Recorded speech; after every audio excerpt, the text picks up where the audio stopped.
Welcome back, guys. We're doing part 2 of this awful movie. A little heated already because we already got notes going. So, You want to start, Abe? Because I will piggyback. well, where we left off was the glowing review of her costume was really cool. Yes. So that's cool. Yes, that is where we left off. So this is the time that we're going to dive in the actual movie. Right. We gave our expectations beforehand. Now we're going to talk about what was actually given, put on screen, for a runtime of 2.5 hours. Yep. So my first note I have Goddamn, that's a long is ass movie. 2.5 hours? For Question mark? No reason. That's what I have written down. No reason. Literally, I think my notes, my phone's over there charging, but I think my first note is literally 2.5 reasons, 2.5 hours. Why? Yeah. Literally, Why? Literally. Why would we do it for so long? Not to say that there aren't good movies that are that length. But if you're gonna make me sit there for God. 2.5 hours, almost 3 hours, you gotta give me my bang for my buck. You know what I mean? If you're gonna make me sit there for that amount of time, I've gotta really get something out of this movie. Right. With that being said, the way that they set up the movie, the first part being them being on the island, her origin, the backstory, you could have had that be an hour 15 minutes, and then transitioned into the actual story of her going to the United States. That could have been done in 2.5 hours. That's just not what they did with it. So to start at the very, very, very, very beginning, I did want to add this. So we watched it from beginning to end. You know that first DC logo that happens? Yes. It is the DCEU is so dead in the water. Right. Well, I mean, it is. It's officially dead. James Gunn is now taking over. Yeah. But it's kind of funny looking back on that logo, what they were trying so hard to do with that DCEU for the Snyderverse. And just to think, it only lasted a couple of years, and it just died. And it really puts a timestamp on the movie of this is because 10 years from now we're gonna look back on this as the attempted Snyderverse, and just that logo of just 10 years from now, all these movies are gonna be in a box set at Walmart for $10. They're gonna be these high production Every single movie in that box set is going to be an extreme high production value fucking movie, and it's not going to be worth anything. Just like Game of Thrones season 8. Yeah. Oh my god. But anyway, so I just thought it'd be funny to mention where the DC logo nowadays, it's now 2024 is completely different. It was the DCEU, is that what they yeah. Extended universe. But anyway, so all that happens. The first scene we kind of get is Diana talking. She gets her she's in her office. She's in France or whatever. Right. She's writing stuff down, and she's doing a narration where she's like, "One day I'll tell you the story," and she looks at a picture, and she just stares at it. And it's the picture from Bruce. Yes. It's maybe one day you'll tell me your story. Yes, I found the original. Okay, first problem. Okay, within the first 3 fucking minutes of this movie, problem. What does she do?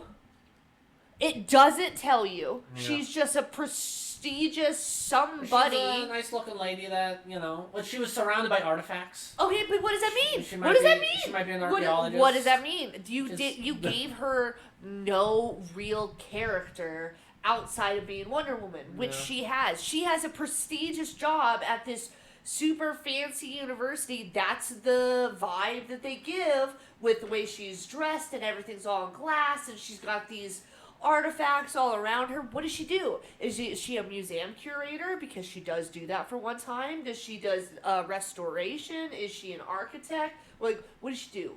And they don't say it Lucy, at all. To be fair, the movie only has 2.5 hours to explain the character, so they didn't have time. Literally, you didn't have time. Really, Lucy. all you had to do was put a name tag on her desk and put chief whatever, chief anthropologist or something. It just takes away from her intellect because she has no role. We just put you in a pretty setting with pretty things around you with no context. Well, it's nice when they do that with a character, for example, like Indiana Jones. You get to see his badassery, right. And you also get to see him in a classroom or doing archaeology stuff, or just you see the two sides of the character. Correct. Especially when it comes to superheroes. it is cool to see both just, of those just sides. like Batman, you want to see the Bruce Wayne playboy side that he's putting on this front of being a businessman, philanthropist, etc. It informs more about the character. Right, like you have this duality. Diana has the duality, but it's more intertwined than any other character, and they don't get into that at all. She really only has one character in this movie, right? And that's a problem for me because the reason it's even a bigger problem is they double down on it in the Justice League movie. They never give her a job title, not once. So let's move past that. Oh! So let's talk about the act. Okay, so anyway, so that happens. Yes. And there's no way. Sorry, there's no way that Batman would have found that picture before Diana. Yeah, that and I'm gonna also throw out Bruce there, sent dude. her a letter and said maybe someday you'll tell me the story. Feels like he would just show up. You know what I mean? He would, or that would be something that it has been that would be a previous conversation. That'd be a cool little It's an in-person Easter egg. conversation, right? It'd be a cool Easter egg to have in the earlier movies. Dude, I lost this. Someone stole a bunch of my shit years and years ago, and then Batman finds it. You could maybe have you send it to her as a sign of goodwill. But anyway, it's not important. Whatever. It's stupid. Continue. But anyway, so we go into it. We talked about last week, so we don't have to go too much into it. But they talk about the origin of the Amazons and the origins of how Zeus created everything. We talked about last week about how that was such a huge problem and why the implications of Zeus giving the Themyscirans the life and Diana life and all this stuff. We were just talking about earlier that the implications of Zeus giving Diana life and making her the god killer really implies that he only made her to do his will. And again, it's not even an act of rebellion from what's the goddess name in the comic books? Who gives Diana life? What is it? It's a starts with an A. It's like Athena. Athena. Yeah. So it's not an act from Athena. It's just really the only gods they even talk about in this movie is Zeus and Hades. And that's about it. So I also want to just re-go over how bad that intro story is for a lot of reasons. It's so watered down.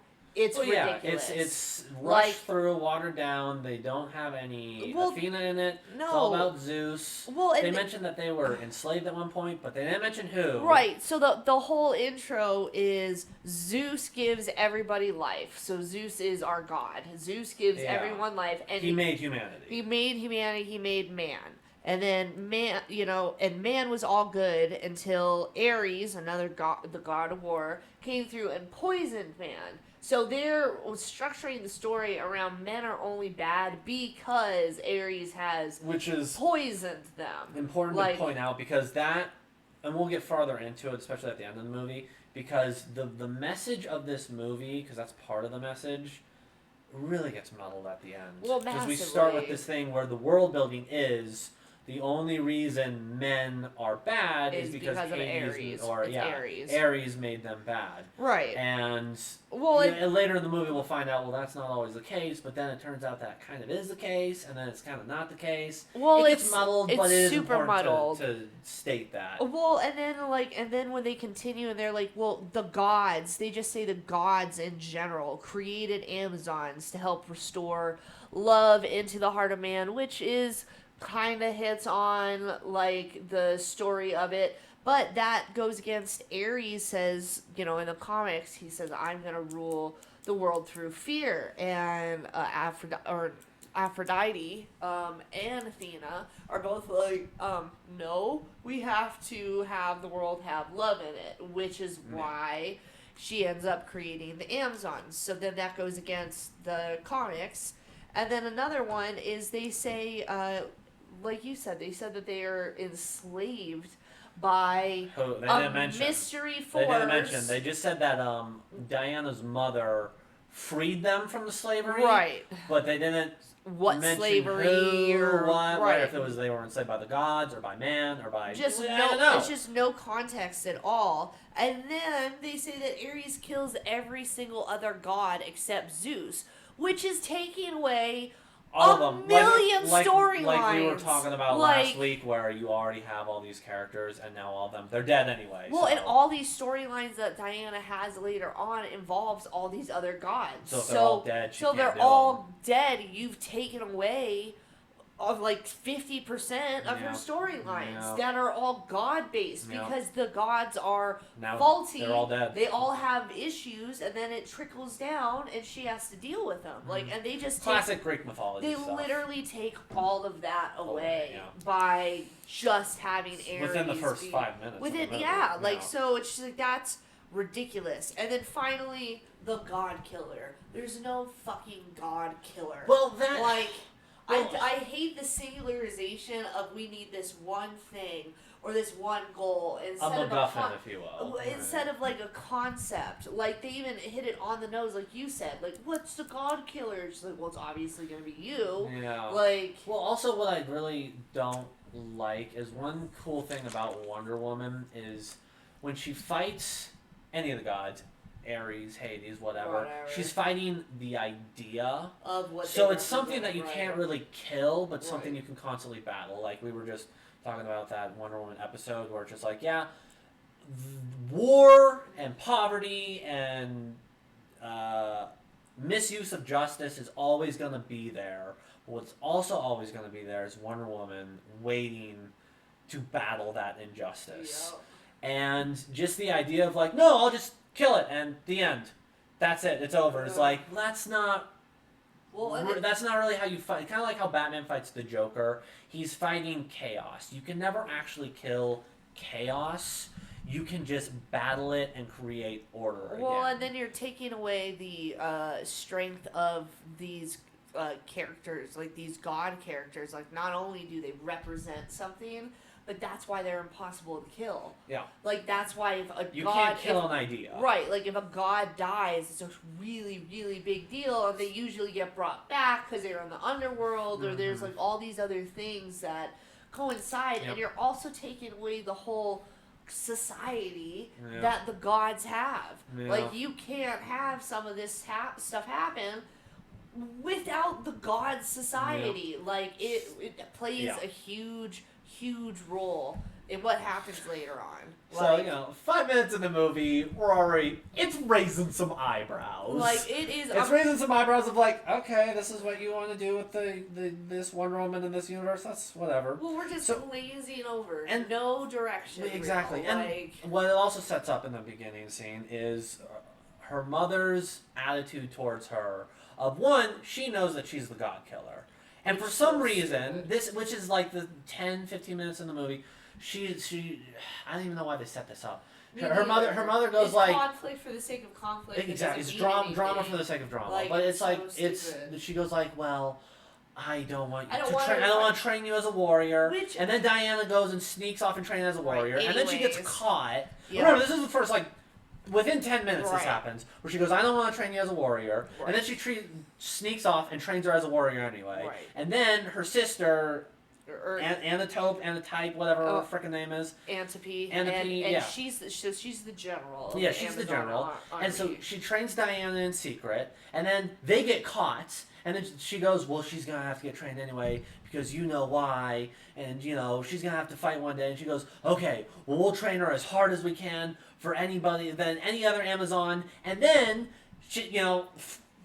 a montage of that happens, and then Diana is all grown up now in her Gal Gadot state. And then she hits her wristbands together, and then all the Amazons fly back. Right. And then when that happens, she looks at the camera, her mother looks at the camera and goes, what have I done?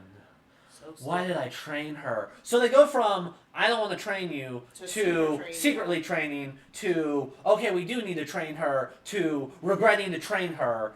All within 10 minutes. And it's like, what are we doing? What are we doing here? It's creating this sense of you could maybe argue Hippolyta is trying to, save her daughter. But you're taking away from the Amazonian culture at that point because they're a fighting culture. That and her mother of all people would know. Well, Hades isn't going anywhere. Well, yeah, but even outside of that, it's like, how are you going to raise a child but go against every form. Custom you have. Yeah, like well, I mean, you see them in the background. They're always training. So you're just gonna like be like, you can't. Everyone else can do that, but you can't do that. Well, that's what I'm saying. You're like a culture. It's like saying, let's go to Vikings.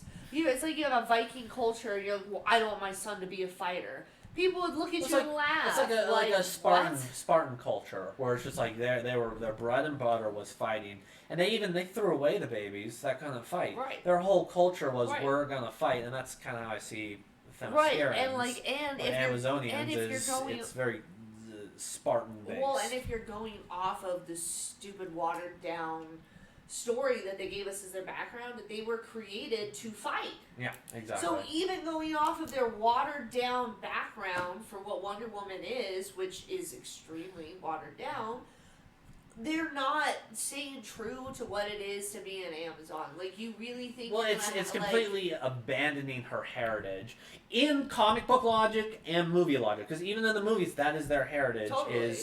I mean, their whole island, you see them, they're always practicing archery. They're always practicing. And so to have this one kid and be like, yeah, she's not going to learn any of that. And again, they go back and forth. It's all muddied. I don't understand. The relationship she has with her mother is, again, one of the most important things in the comics. It would have been great to have in this movie. Yep. But again, they can't land on one side of the aisle that they're trying to have. They're trying to have their cake and eat it too. And it just gets muddled down, and no side of the aisle gets played to its full potential. Well, it's basically... Because you could play the, I want to protect my daughter, but if you're going to do that, commit to that. You can't commit to that. Well, I'm just saying, if they wanted to, they should have committed to it. But if you're going to commit to... I understand what you're saying, but you can't commit to that to be true to the Wonder Woman character. Yeah, you can't do it. I'm just saying, if they wanted to go off of the comics... If you want to commit to that, if you want to make that drama of like, oh, my mom's always making me stay inside, commit to it instead of this weird middle ground of, oh yeah, okay, then do train her, and then as soon as she's trained, I shouldn't have trained her. I mean, it's kind of like what we said on like the previous episode or whatever. We said that she was supposed to do the contest to win the right to go back. But it makes actual conflict because she's going against her mother locks her up, and then she gets out of jail. That's what I'm saying. That makes more sense as a commit. I'm saving my daughter. Yes. But again, I'm saving my daughter versus I'm sheltering her are two different things. Mm-hmm. And in this movie, they play the shelter card and then immediately abandon it. Exactly. Like, it's just again, it's the middle of the road, and it makes zero impact because you're not. The character's motivations are so muddied that it's not a clear character for either Diana or her mother. Well, and it takes away every chance that you have to really build a relationship between Diana and not just her mom. Like, her mom's definitely specific to the importance of her character, but some of the other people, like, there's a character in there that they don't mention at all, but she's in there. So it's like, I'm assuming she's going to be a part of the second movie. I don't know. But, she's not. Oh my god. But if it's any Amazon, she's not in the second movie. But it's Philippus. Yeah. And she is an incredibly important Amazon that gets no recognition. Well, the only reason they threw that name in there is because they looked through the catalog of Wonder Woman characters and said, oh, we'll just name this character that. And they just want to throw it in for the sake of the name. That character is super important because she is her mom's right hand and her love interest. Mm-hmm. She's also the one that helps train Diana in secret, which gives it another layer of like, I'm going against you.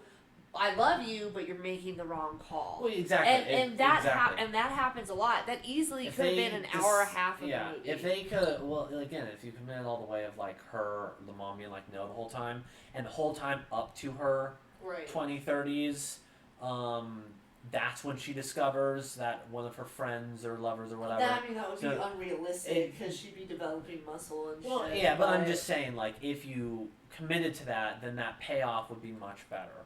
But anyway, all of that past it, so I don't understand why they did any of that. Anyway, she knocks her bracelets together. She's all powerful now because she's special. Oh my god, I shouldn't have done this. She goes off and looks at the landscape, and a plane comes crashing down. It really does just start right there. I really. That's as far as we get into Diana's home life, Themyscira, whatever. Because about 10-15 minutes in the movie, plane crashes. It becomes about that now. The whole battle that happens after he falls. So yeah, let's say what is it? So, he crashes. She saves him. Well, yeah, he crashes. She saves him which is accurate. He falls. That's accurate. That's the only part of him showing up on the island that's accurate from that movie. He falls and she saves him, and he's like, "Oh my God!" And she's like, "The God that saves him," which is true and that's accurate. But then the people that are attacking him, the Germans. It's always the Germans. Always the Germans. They get through to Themyscira's beach, and they get through the force field that keeps the island secret. I guess it just keeps it hidden, but it's not like an actual field. But that doesn't make any sense. Like, those soldiers should have. What happens in the comics is he falls, and that's it. We talked about the comics last week. We'll talk about the logic of the movie, where it's but it's just like, okay, so it's a force field that protects them. If that's what it is, why are they able to just go through it? Which I'm willing to say for artistic liberty, I'm fine with it just shielding, not being like an actual barrier. Okay, so they found it, and that's what happens. They go through it because this is the movie's logic. I've got to suspend some disbelief. That's not going to be 100% comic book accurate. So they go through. The problem I had with the first battle is, again, character motivation. So this is the first battle Diana ever sees. And we know, in the logic of the movie, that she has been sneaking off, she started sneaking off, and she's been trained for nothing but battle. Well, and for lack of a better term, she's kind of bloodthirsty, because she's ready to Well, she wants to train. She wants to train, she wants to fight, she wants to battle. She's, that's been kind of her characteristic up to this point. This very first battle, she's super timid. And she doesn't do shit. She's super timid. She doesn't really want to fight. She's kind of just there. All the other Amazons fight. Steve Trevor fights, but she actually, and this is when the big pet peeve starts, is he starts leading her to cover on her own island. On her own island. He starts dragging her along behind covers, doing stuff. I really don't think she attacks anyone. She doesn't. She, like I said in the last episode, she doesn't punch a single fucking person, which is ridiculous. And my main problem with this is, like, so far in the movie, you've set up that she wants to fight. Right. She's sneaking off against her mother's wishes to begin with, and then she got trained, like, super hard, and she's done nothing but train. And then when the first actual battle of the movie starts, she doesn't honestly do anything. Well, and that whole battle should have been a slaughter on the Amazon side. They shouldn't have lost a single person. And I'm fine with them losing like one or two. I'm like not though, because they shouldn't have lost anybody. Like, and if they do, they got guns. I'm fine with the scene. The one scene I do kind of like is where she's swinging and the bullet goes and hits that Amazon, because it's just like, oh, this is technology they've never had to deal with or whatever. I'm fine with them being like, oh, there's guns, we don't really know anything about this. Losing one or two, I'm fine with, but I do agree that they should have been more well organized. They should have been flanking people better. Like, they should have had like trebuchets or something like that, where it's just like, in case anybody comes up on our shores, we are going to be on top of this. I don't know. I just really felt like the whole scene was like, okay, this is going to be a big battle scene. You've seen, like, you keep saying Spartans or... That's really how I see when the Spartans are attacking another group, it's really showing that they're slaughtering this other group. Yeah. And maybe one person gets lucky and gets a stab, and that stab happens to be fatal. It's the result of a battle, right? Where it's like, we might lose one or two. I'm more okay with that, I guess. But then it should have been a really big deal. You might have to. It should have been a really big deal that they kept Steve Trevor alive. Yes, well, that's the one thing. They don't talk about that at all. They're just like, what are we gonna do with him? Let's, we gotta send him back, or like, no one is really bloodthirsty. You don't have anybody in the movie that's like, fuck men, fuck this, we're gonna kill him right now. Well, especially after their sisters died. Exactly. Yeah, and so exactly. And really Hippolyta should be the one that's like big on that, because she's the most anti-man character that you're gonna find. Yeah. She's like, fuck this, it's illegal for you, essentially, for you to be here on the island. So the fact that you're here at all is a threat to me and us and our way of life. So we're gonna, and I think her exact words in the comic is, we're gonna drench our beach with your blood. Yeah. Well, that's what we're going to do. Amazonian should have been a little more, I guess. From some of the scenes, I will give some of the scenes kind of cool. They do. This is a setup and payoff that they do.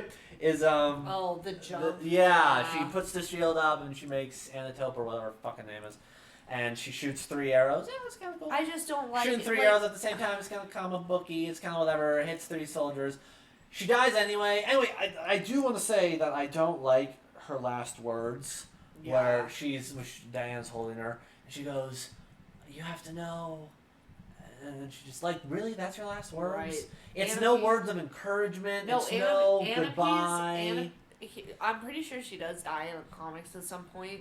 But when she does, and she does talk to Diana, she tells her, "I love you and I'm proud of you." Well, yeah, exactly. Because this is your last right, words. They see her as her own daughter, which everyone on the island does. Exactly. So, like, they just... It's this weird, setup to not even a mystery, because everybody knows that they take away the importance of that relationship. Like, sure, she's upset, like, oh no, she dies, da-da-da-da. But, like, Wonder Woman has fucking anger issues, dude. Mm-hmm. She has anger problems. So when this happens, she should have like flipped out and then killed 5 men, just been like sent her in the berserker rage, kind of, because you never see that rage in her. Well, exactly. It doesn't even really seem like her death really, other than this one moment where she's holding her. It really doesn't inform any of her decisions outside of this moment. And again, the last words that she has was just some like, "Oh, like you know," or just something like very like setting up like a mystery of like, you just don't. You need to know. You don't understand what you're destined for, and it's just like. Can you set up some character motivation or relationship or something? Which they don't do. Just so distracted with the plot. Anyway, all of this passes by. Which is terrible. And then they have the scene with Chris Pine, Steve Trevor, whatever, strapped to the Lasso of Truth. This is how they introduce Lasso of Truth, which this scene is fine. Which is fine. It's fine. It lays out the blueprint of the movie, and it's a fine way to do exposition because it shows, it gives you all of the world building for this movie, and then it also shows the ability of the lasso. So that's fine. It's okay. They talk a little bit about.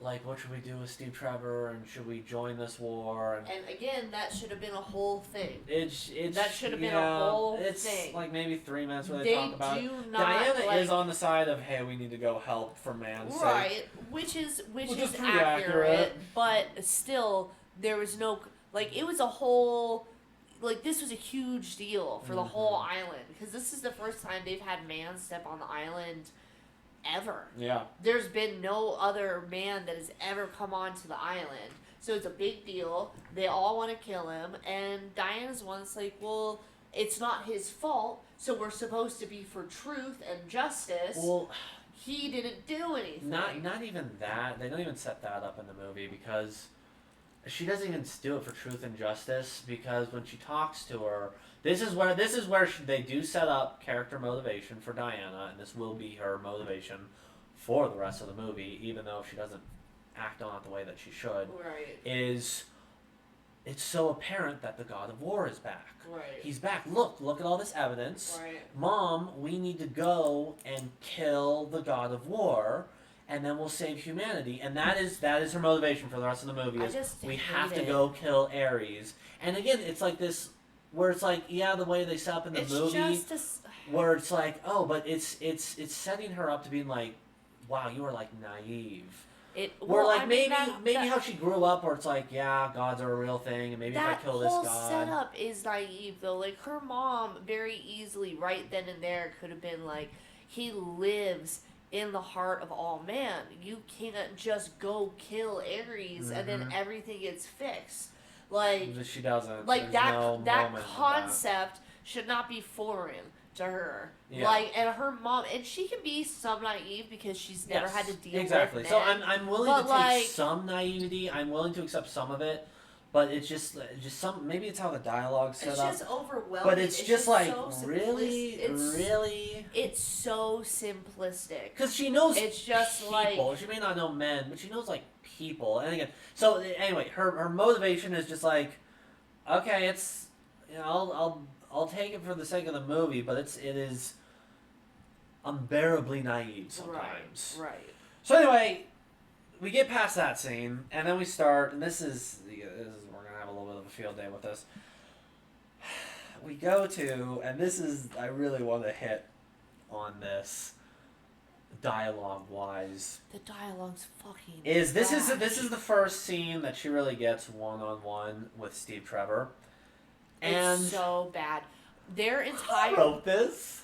Who wrote this movie? Who wrote the dialogue? Their dialogue the whole time, from them talking together on the island, to on the boat, to the United States, the amount of sexual tension... there's no tension. There's no tension. That they just dip through the whole thing. And Steve Trevor should feel afraid for his life, he's literally walking around with his cock out. This is context. This is the very first Wonder Woman movie, or this is the very first scene we get with Wonder Woman and Steve Trevor, two icons of the industry. Blah blah blah blah blah. This is the very first scene they ever get ever.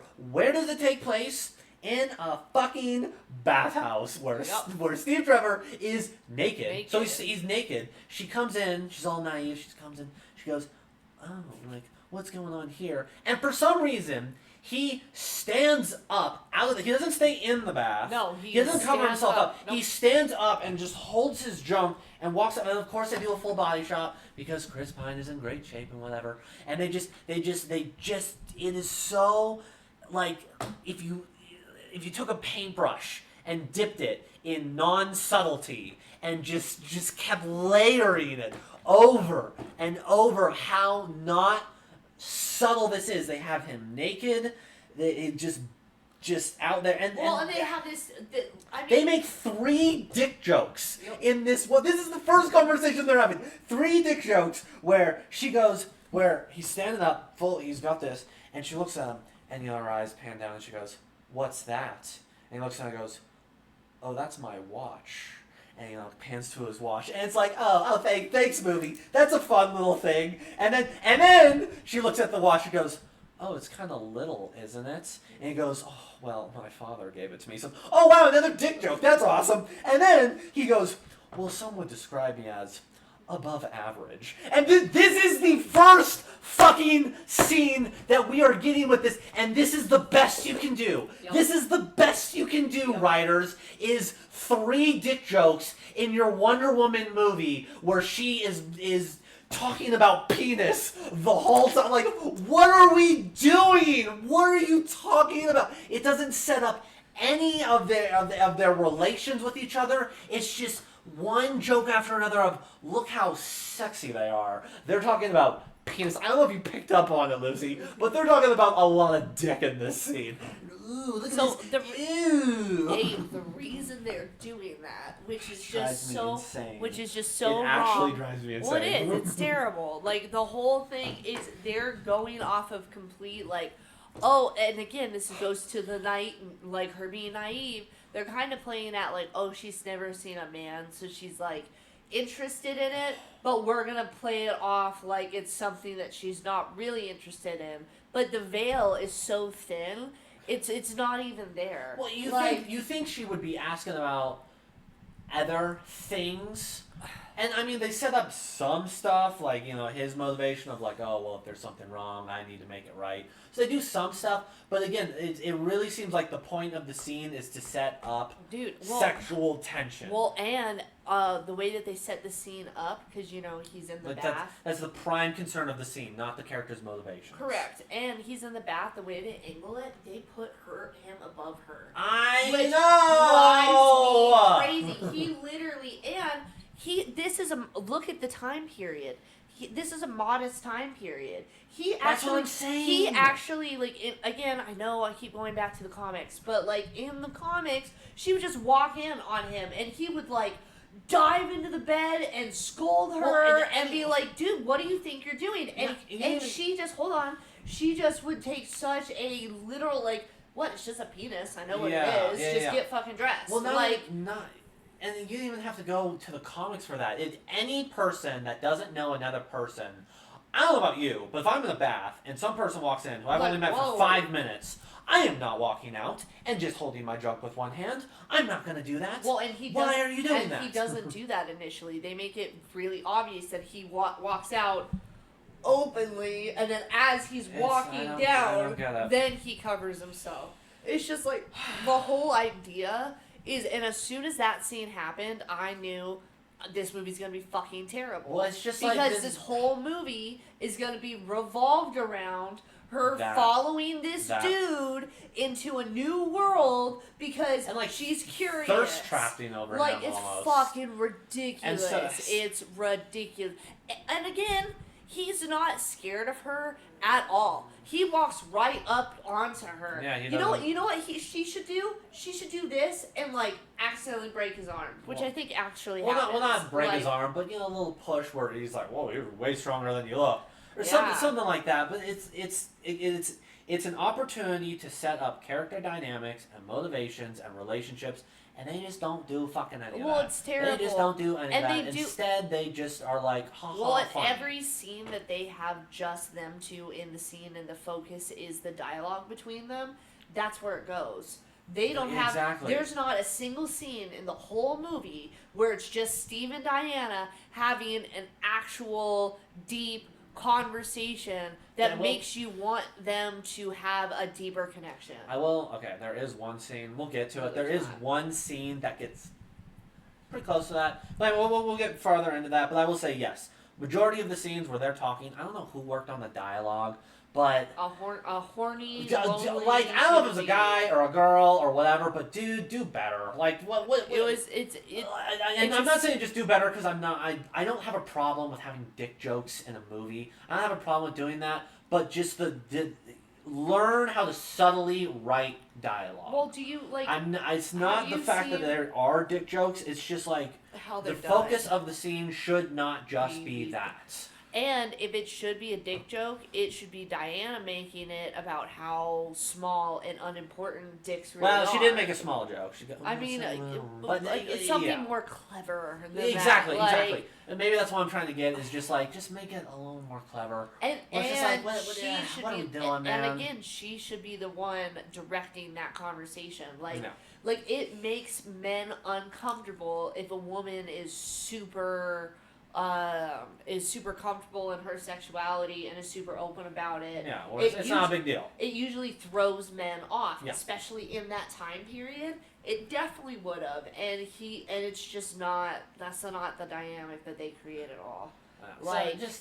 Get better at writing. I don't know what to tell you. But anyway, bad. I'm just gonna speed past this because they talk and they do whatever. So terrible. She steals her armor and sword, the God Killer, which we talked about. Which is a whole thing. She, they do show off her strength because she jumps to the building and she punches through the wall, which is fine. That's a cool little. Oh, look how strong she is. She's climbing through, punching through the wall, which is. That's fine. That's fine. Fine, but then incorporate that strength through the rest of the movie, and they don't. She flips over a tank at one point. That's as good as it gets. Yeah, that's it. She doesn't act like she doesn't know her own strength. She doesn't, and they don't play on that at all. But like in Superman, there should have been more where she's accidentally breaking shit. Yeah, I got upset about something and slammed it, and now the table's entirely just cracked in half. I didn't mean to do that. Which they kind of get the scene because she was really surprised when she could hit through it. That's as close as they get because she jumps at it and misses the ledge, and then she surprises herself with catching it. And they keep doing this throughout the whole movie. It's her strength is growing and growing, which is okay. It's fine. But I really would have liked to see. I would have liked to see Diana be really confident, overly confident in her abilities. The amount of stuff that I've said before that Steve Trevor's always going after her because she's breaking things. She did the same thing when she was growing up in Themyscira. And then her mother's you have to help rebuild this stuff, and it's actually a joke. There's a wall that she which I'm pretty sure is what they're referencing with her climbing. But there's a wall that she just constantly breaks over and over and over and over again, just different ways. Yeah. So I mean that scene, it's fine. We're stealing it. It's not that long scene. And we've already gone over how having the red, white, and blue is because you don't see the full thing, you just see her boot, but it has some red, white, and blue on. We've gone over. We watched the last episode. We've gone over why that doesn't fucking make sense. Anyway, next scene is when they're sneaking on the boat, but they're not really sneaking because her mom already knows that she's going on the boat. This is the last time she's talking to her mother. Right. Presumably, ever. And it's just... I mean, she's supposed to come back after this mission. Well, that's the thing, is she doesn't know. Right, her mom doesn't know. Her mom... As far as her mom knows, Diana might die. I mean, that's true. As far as she knows, because she's going to go... She knows she's eventually going to run into the God of War. Do they set up in the movie where if she leaves, she's not allowed back on the island? No, they don't. Okay. Well, actually, okay, so I did want to go over that. Again, it's this middle of the road, because that's what I was wondering when watching this scene.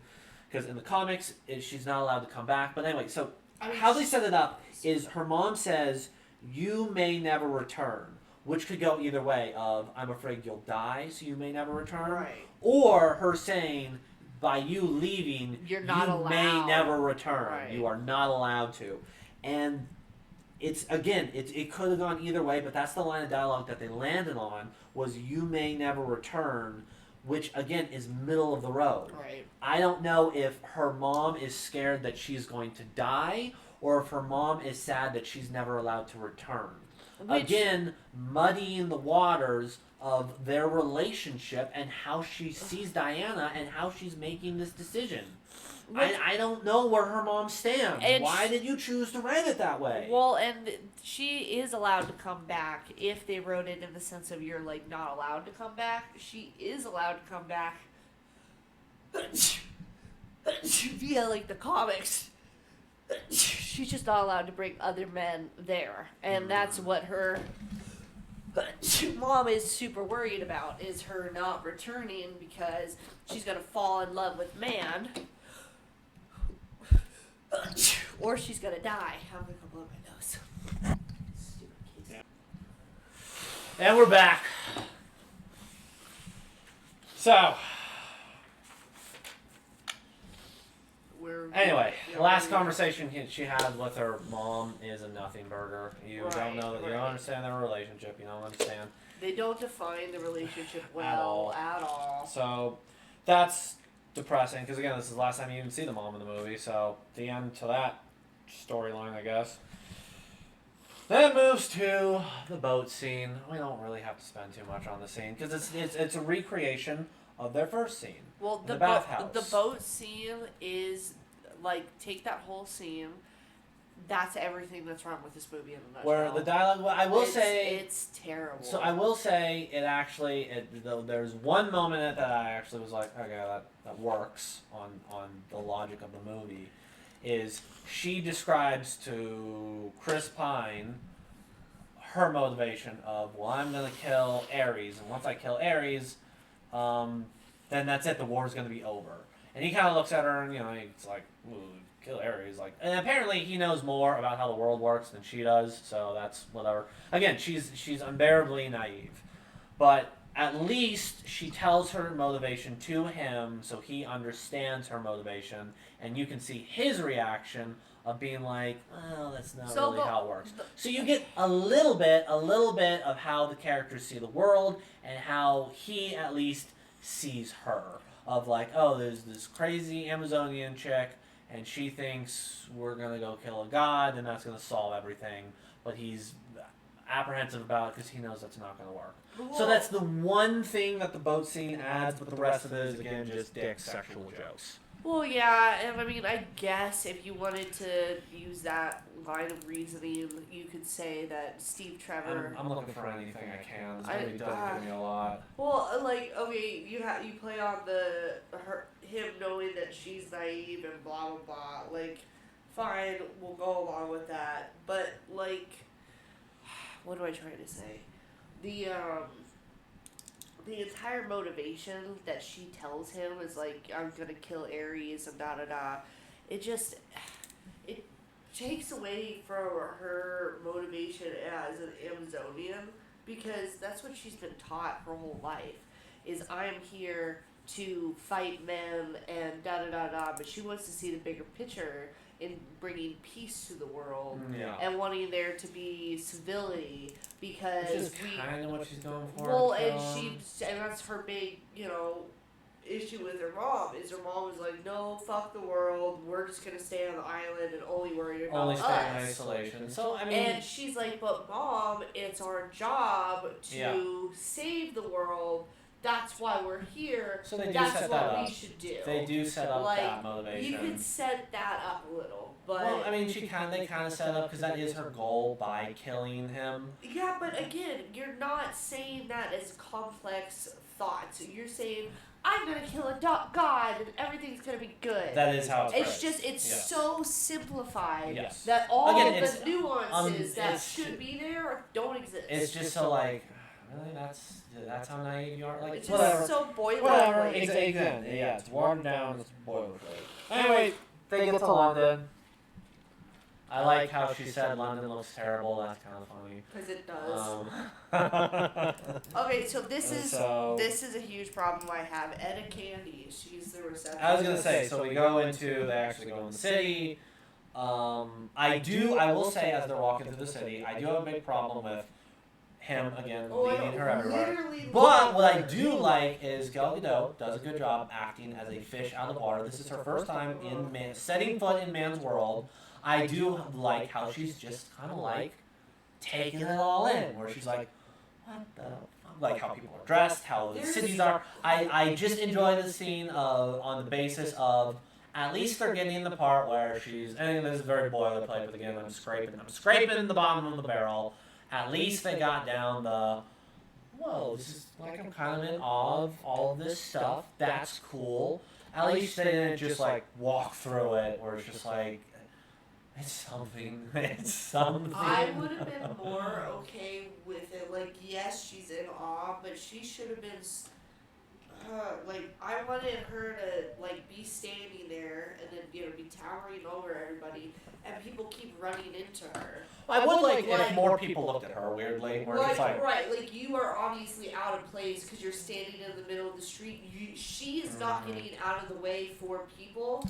They're getting out of the way for she her. Should be partying the London Sea. That's more good. And I wanted her to walk up to these shops and be like, what the hell is this? And then talk. Because when she does first arrive, she actually stops and talks to a homeless man, and she talks to someone running a fish mart, and so she's talking to these common people, and then she sees a little girl getting bullied by boys, and pulls the little girl over. It's like, all you gotta do is essentially punch him in the dick, and then Steve Trevor's like, you can't do that. She's like, why? And then that little girl throughout the movie should be terrorizing those little boys, because that's what Wonder Woman is encouraging. I will say. They don't have any of that. I was gonna say, instead of, and this is kind of my example of that, where it's just you can characterize her more through dialogue and through her relationships with how she's seen this new world. Yep. Again, this movie's 2.5 hours. For some reason, they spend 5 minutes on it of her. It's a funny scene of her putting on a dress. No, you really wear this? Right. Instead, what I really want them to do, and again, I'm not a writer. I don't know if this is good or not, but what I would have done to set the tone of the world she's walking into is you have the same thing. She's going to look for, because she needs to change clothes. Totally get it. Right. Totally. She can't walk around in armor. I get it. Right. You have her going to a clothing shop. Right. And she's looking around. And she doesn't even have to interact with these characters, but she hears, she's going around these clothing shops, and she hears a woman with her daughter talking to the store clerk. Yep. And she goes, hey, do you have any funeral attire? You know, do you have any funeral attire? Which they do like a little bit of. They don't do that at all. They did. There's one. As I was watching the scene, I was hoping they would do this, where cause we talked about this in our personal lives, and I think I've told you what I really wanted. But I wanted her to like overhear, like, yeah, is my suit ready for my husband? We're about to bury him, or something like that. Or you know, she talks to the store clerk and she goes, do you have any funeral gowns? And then the store clerk says to her, sorry, we just sold our last one. To really set in the tone, we're in World War I. People are dying. Humanity is suffering. And for Wonder Woman to hear that and to really understand, like, oh man, this is a huge like deal, and you know, having a daughter with her would only make that scene more impactful. But instead, we'll spend a 5-minute scene of her, haha, funny, put on a dress. Which we knew they were gonna do because that's how they've set up the movie so far. It's frustrating. Well, it is, and then you could have had that dialogue that you're talking about right now spoken more so through Etta Candy. The way that they did Etta Candy, in my opinion, is kind of dirty. So they made her a secretary, which you could pretend like we don't have to go too far into the comics, but she's an important character in the comics. Well, I mean, and they just give her no agency in this movie. Well, they don't give her. They made her like a comedy relief. Well, comedy relief, and like the line that kills me is she's like, well, Wonder Woman's talking to her, and it's like, well, what do you do? And she just says the most bubblehead answer ever, which is, oh, I just do whatever he tells me. And just like, you've completely taken away another really strong female character that can give you perspective of the world. That's not... The only reason they had her saying that is because they wanted Diana to say, where I come from, that's called slavery. Right. That is the only reason they had her say that, is a setup so Diana could say, that's called slavery. Which, by the way, she says she's a secretary. And correct me if I'm wrong, Diana, she had people help cook for her on the island. She had people help train her, do stuff for her. Maybe not cook for her, showed her how to survive. Well, exactly. Like, they were all equal members. Well, exactly. So there wasn't a hierarchy of it's weird how she says I'm a secretary and Diana responds with that slavery, because it's like that's not really. Well, it's not. And what would you know about slavery? And what does she know about slavery? That's what I'm saying. Slavery doesn't exist on them. It doesn't, and so it's just again, it just feels like the writers are just trying to. But they're not talking through the character; they're talking for the character. They're talking for the character to implement something that they want as the overarching topic for our society, not the movie. Exactly, the logic of the movie. Right. And one thing I just want to add real quick, just a history lesson, real quick. So I think the reason they add the secretary line is because back in the day, there's like so many articles that came out, especially during the Wonder Woman, when this movie was first coming out, just like, sexist moments throughout history and comics. Right. One thing that came out that kept hitting on this topic was Wonder Woman was made secretary for the Justice League. So I feel like the comic book writers, or the writers of this movie, did the quick Google search and was just like, what's one thing I can add as a little wink to the audience of like, oh yeah, how dare being a secretary. If they did more homework, again, I don't know if this is why they put the secretary line in. Wonder Woman was made the secretary of the Justice League, and a lot of people say that that's sexist that happened. But if you look more into it, the only reason that happened is because Wonder Woman was written originally by this freaking guy. I don't remember his name, but he made the lie detector. You know what I'm talking about if you know Wonder Woman history.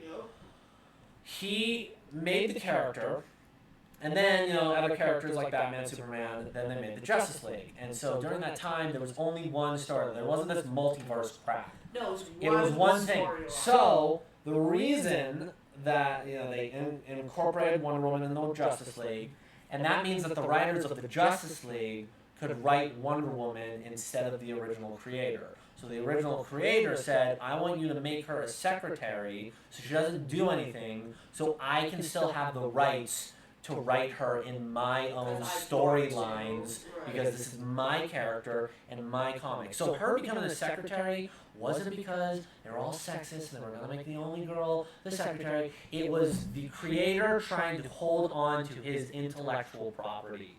That is why she became a secretary. So a little history lesson. So writers, I don't know if you decide to do the wink wink, she's a secretary because that's so sexist in comics. That's not, I don't know if that was your motivation, but that's not why they did it in back in the day. It was just a creator trying to hold on to his property. Even you saying that, I would be surprised if they did do that as like a wink wink. I think they did. I don't think they did. I think it was literally, we're going to make a ha-ha sexist joke. Yeah, maybe. And it's just an easy, cheap shot. Because they do those cheap shots throughout the movie. The whole movie. Yeah. I mean, so, and anyway, if that was there was a quick little Wonder Woman history lesson for you. There you go. Yeah, I don't want to give them the credit and them knowing that. Yeah, maybe I'm giving them too much credit. Maybe I'm giving them too much credit. I do. Anyway, after all this, after she finds a new dress, funny haha dress up scene, she follows Steve Trevor and she gives, again, in the logic of the movie, it doesn't make sense. Diana thinks the sword that she has is a the god killer. This thing will murder a god. It's a gift from Zeus. From Zeus, her mother, the only artifact she has from her homeland, and she gives it to some lady. Well, the secretary, she literally just hands it to her and says, trust us with your life. This, in the logic of the movie, why would she do this? Why would she give the god killer to some I'm not gonna say like just some lady because it is Etta, but the way but the way that the movie sets it up gives Etta no basis, no grounding, no anything. So her giving it over to her is like, why? It's like, somebody could easily take it from her. Right, like you're taking it away, which is another reason I have a problem with what they did with her. Because Etta is supposed to be someone. It is supposed to be someone that's a right hand man. It's like a badass. Right hand woman, Lucy. God, you're such a sexist. Obviously. But it's a good thing this movie came out for people like you. Wow. I just feel like she's like her being the right hand isn't shown at all. And I think that it would have been really good for the movie to have a woman who lives in the current United States that can talk to Diana, woman to woman. I know battle, and it doesn't work that way here. Yeah, none of that exists at all. So I agree with you. It doesn't make any sense whatsoever for her to give up that sword. In fact, I'm should be staying at her side all the time. Right. In fact, she should be like, no, we have to figure out how to make wear a holster with the for coat, it, or something. We have to figure something out because you're not taking this from my side. Exactly. Period. And like they just don't do that warrior mindset again that should be prevalent throughout the whole movie is non-existent. It's just this is so new and crazy. It's fish out of the water on steroids. Like the fish out of the water is so played out with her character that she has no agency. She loses anything that she is individually because she's just getting pushed from scene to scene. Literally, Steve Trevor with his hand on her back, literally the whole fucking time. So anyway, after she hands the god killer sword to some lady. The alley scene happens. This is she. No. Go ahead. No. The only part that I liked was what is it? She blocks it, and Steve Trevor catches the hot bullet, and he goes, "Oh wow!" That's the only part. I like. I just can't reiterate this enough. Look at the camera. You look into the souls of our audience, all 3 people, and you tell them, this bothers me. This bothers me. The fact that she does not punch a single person. She throws some people. I know. Not a single person. Yeah. Like, all she does is, like, block and, like, self-defense essentially moves, which she's not being she is offensive. They are scared of her. They are running away from her. They just don't do that. You want her to have that Rorschach energy where it's yes! like, I'm not locked in here with you. You are locked in here with me. Yeah. Yes, that is the energy. Which is, like, that's a Bruce Lee quote that went to Rorschach. It's so great. It's great because she doesn't have that She energy. doesn't have that energy at all. No. People are very comfortable walking up to her and being like, hey, Toots. They should look at her and, Hey, Tootsie sweethearts. they should look at her and, like, shit their pants. And be like, They should, just think twice about, like, do I want to do this? Like, do I want to attack this lady? Yeah, just something. Well, and then you can have, because of the time period, you can have, you know, the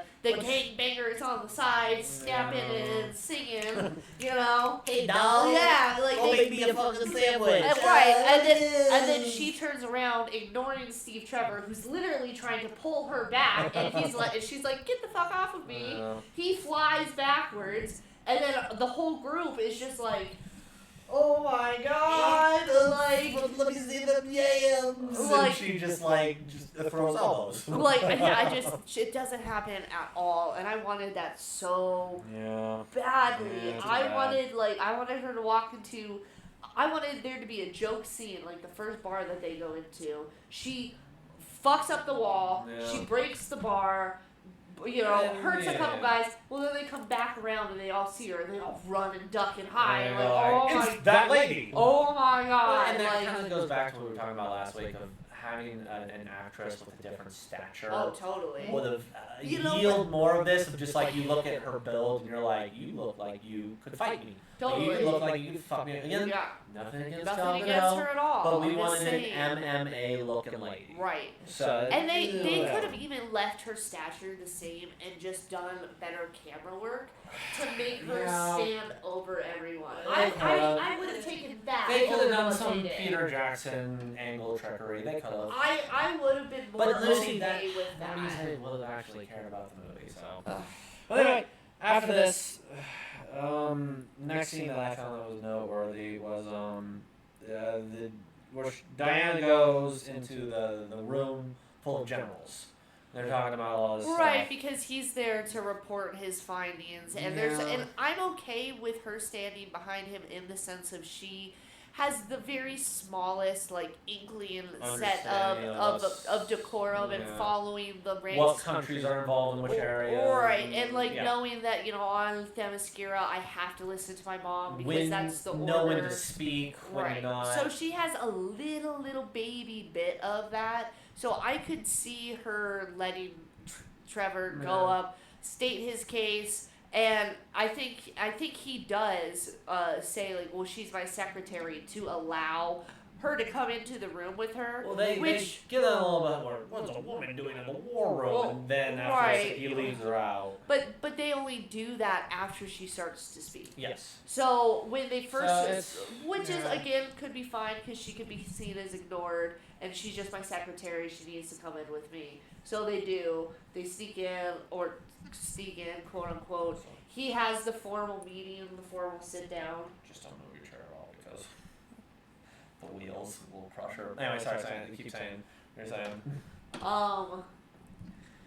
So I could see that, but then he should have sat down. They're standing the whole time. It should have been an official procedure. He should have sat down and been like, "Here's my report. This is how I got lost. This is what I know. Blah blah blah blah." And then they all debate. And as they're all debating, as they're talking to each other, no, it's not worth going for that, or make it to where the council is making it pretty obvious, and they're saying it out loud, that they're not going to let Steve Trevor, because I don't even remember what the information is that he brought them. He was some kind of spy. I think he was telling them about the Dr. Poison. And her having access to the gas is what I think it is, or something like that. And I think they were making plans on. Well, he had her book. Her right, so he's book. like, so they're information making about this a weapon. Yeah, exactly. Right. So it's something. So like, but they are pretty obviously saying we're not gonna do anything about it, you know.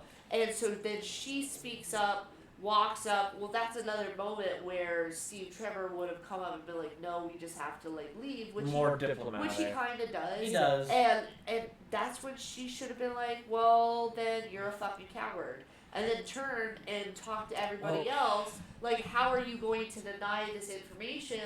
And then giving them different strategies, or like, this is something you should do, and then they cut her off. And the logic of the movie, I'm fine with her leaving because her only motivation is, well, they're all being affected by Ares, so it doesn't matter what I tell them. I need to go kill Ares. I can buy that in the logic of the movie where she might see like, I can't convince them otherwise because they're all being affected by this god. I need to go kill the god.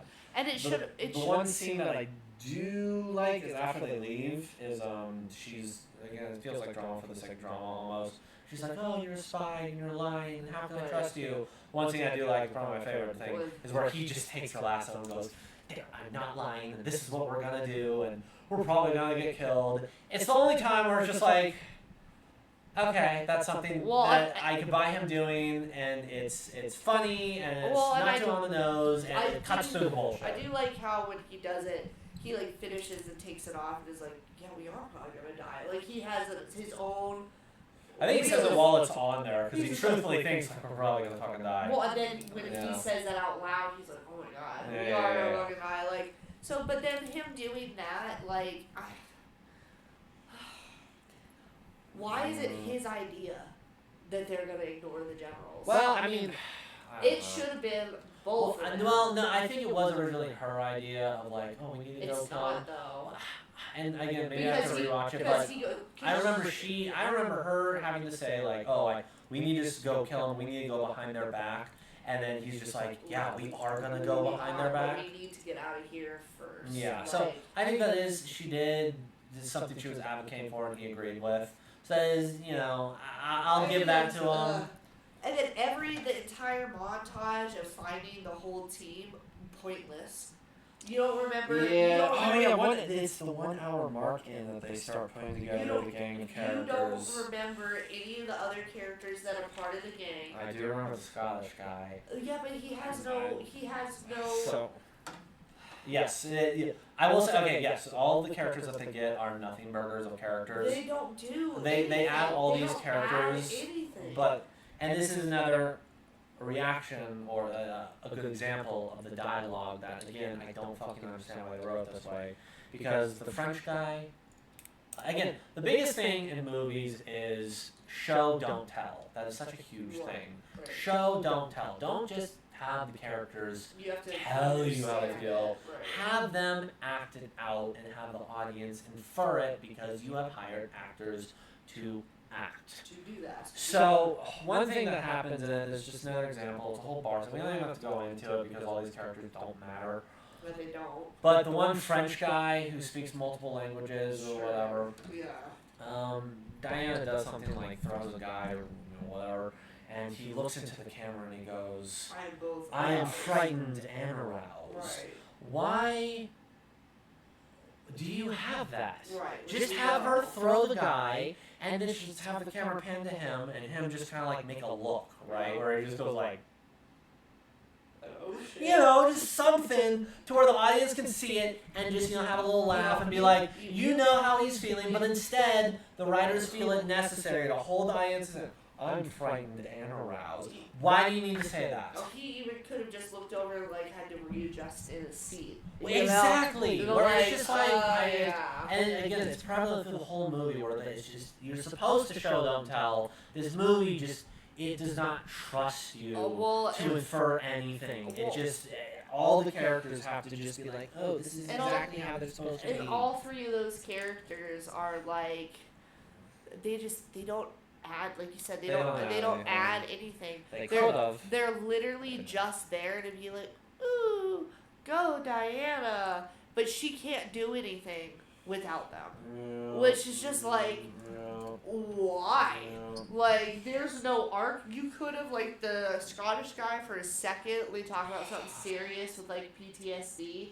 They could have actually really had a That's the only reason I remember the Scottish guy. They could have had a really good conversation about that to Diana, because she is naive to war and he's not.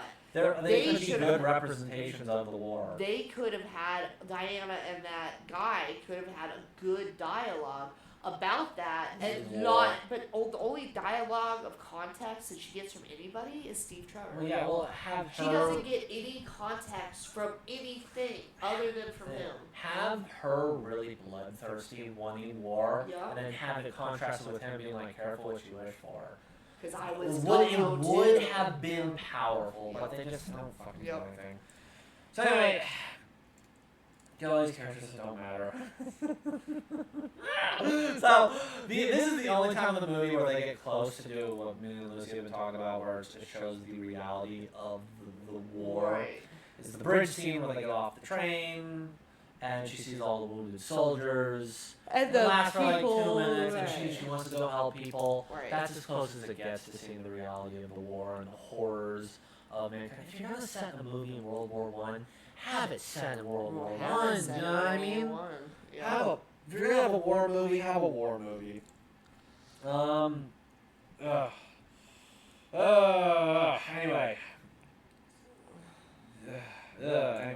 Anyway. So that scene, when they do that, they should have had one girl, like a little girl that Diana like gave something to, gave her something, and then later on she should see that something attached to like a dismembered arm. Yeah. And have it be a really direct, like, this is something serious that is happening all over the place. And they don't have that, because Diana can't help herself. All she wants to do is help these people, these civilians, and that's all that she wants to do. Like, she gets her company in trouble by doing it, which is something else that should have happened. Well, she should have gone into enemy territory against Steve Trevor's wishes. Then there was backfire, and then one of the useless characters die. There has to be a consequence to her actions, and there aren't any. Exactly. She never has a consequence the whole movie. Well, we'll get there. I did want to add this, is after the bridge scene, the movie also, it gucks up the script with giving us a red herring of a character. That evil general, we're supposed to think he's Ares, you know, the evil one who's always talking with Dr. Poison. The Ludendorff. And it's just, every scene is pointless with him, because I mean, he kind of moves the plot along, where it's just like he wants to attack an area, and the generals are like, oh, we can't do that yet, so he kills all of them. But even after that, you know, he takes his crack, whatever he's doing, he's smelling, he gives him superpowers for some reason. So but he does it after he kills all of them. They don't even have him take it, and then he does it with his bare hands. He just throws in a thing of gas and throws on a faulty gas mask because he's mean. And then he cracks it after he's killed all of them.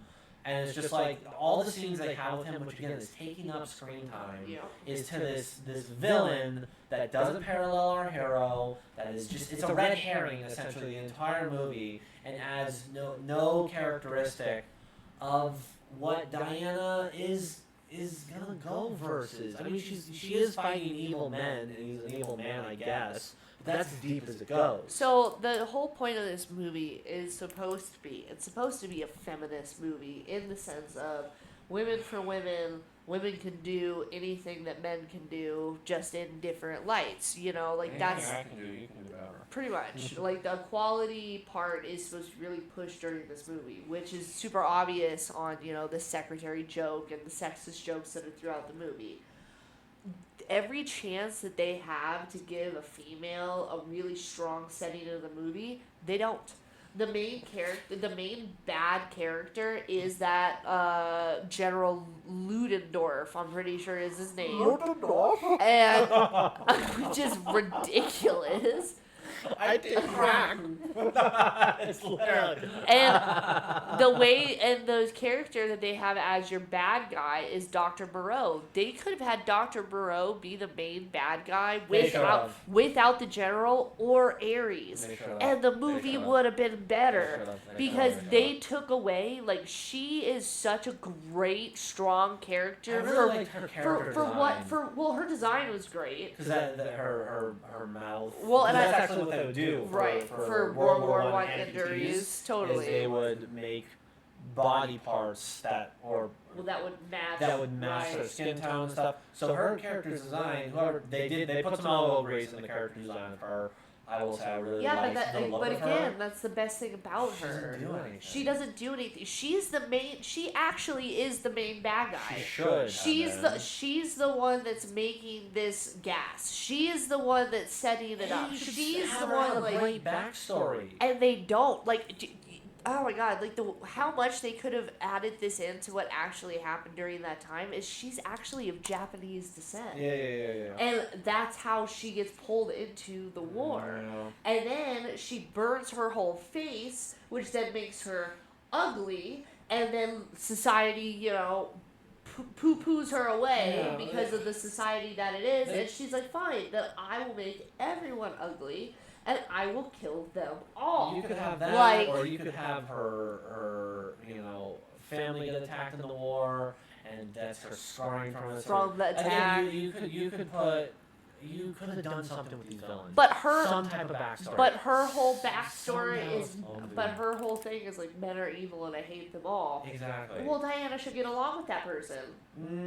Is the I'm just saying, in the general thought of from an Amazonian to what she's saying, men are evil. Well, look at everything that they've done. I'm talking about in the logic of the movie. It would have been a good contrast if that person had that where I want nothing but men to die. Right. And all Wonder Woman wants to do is redeem men. It would have been a nice parallel.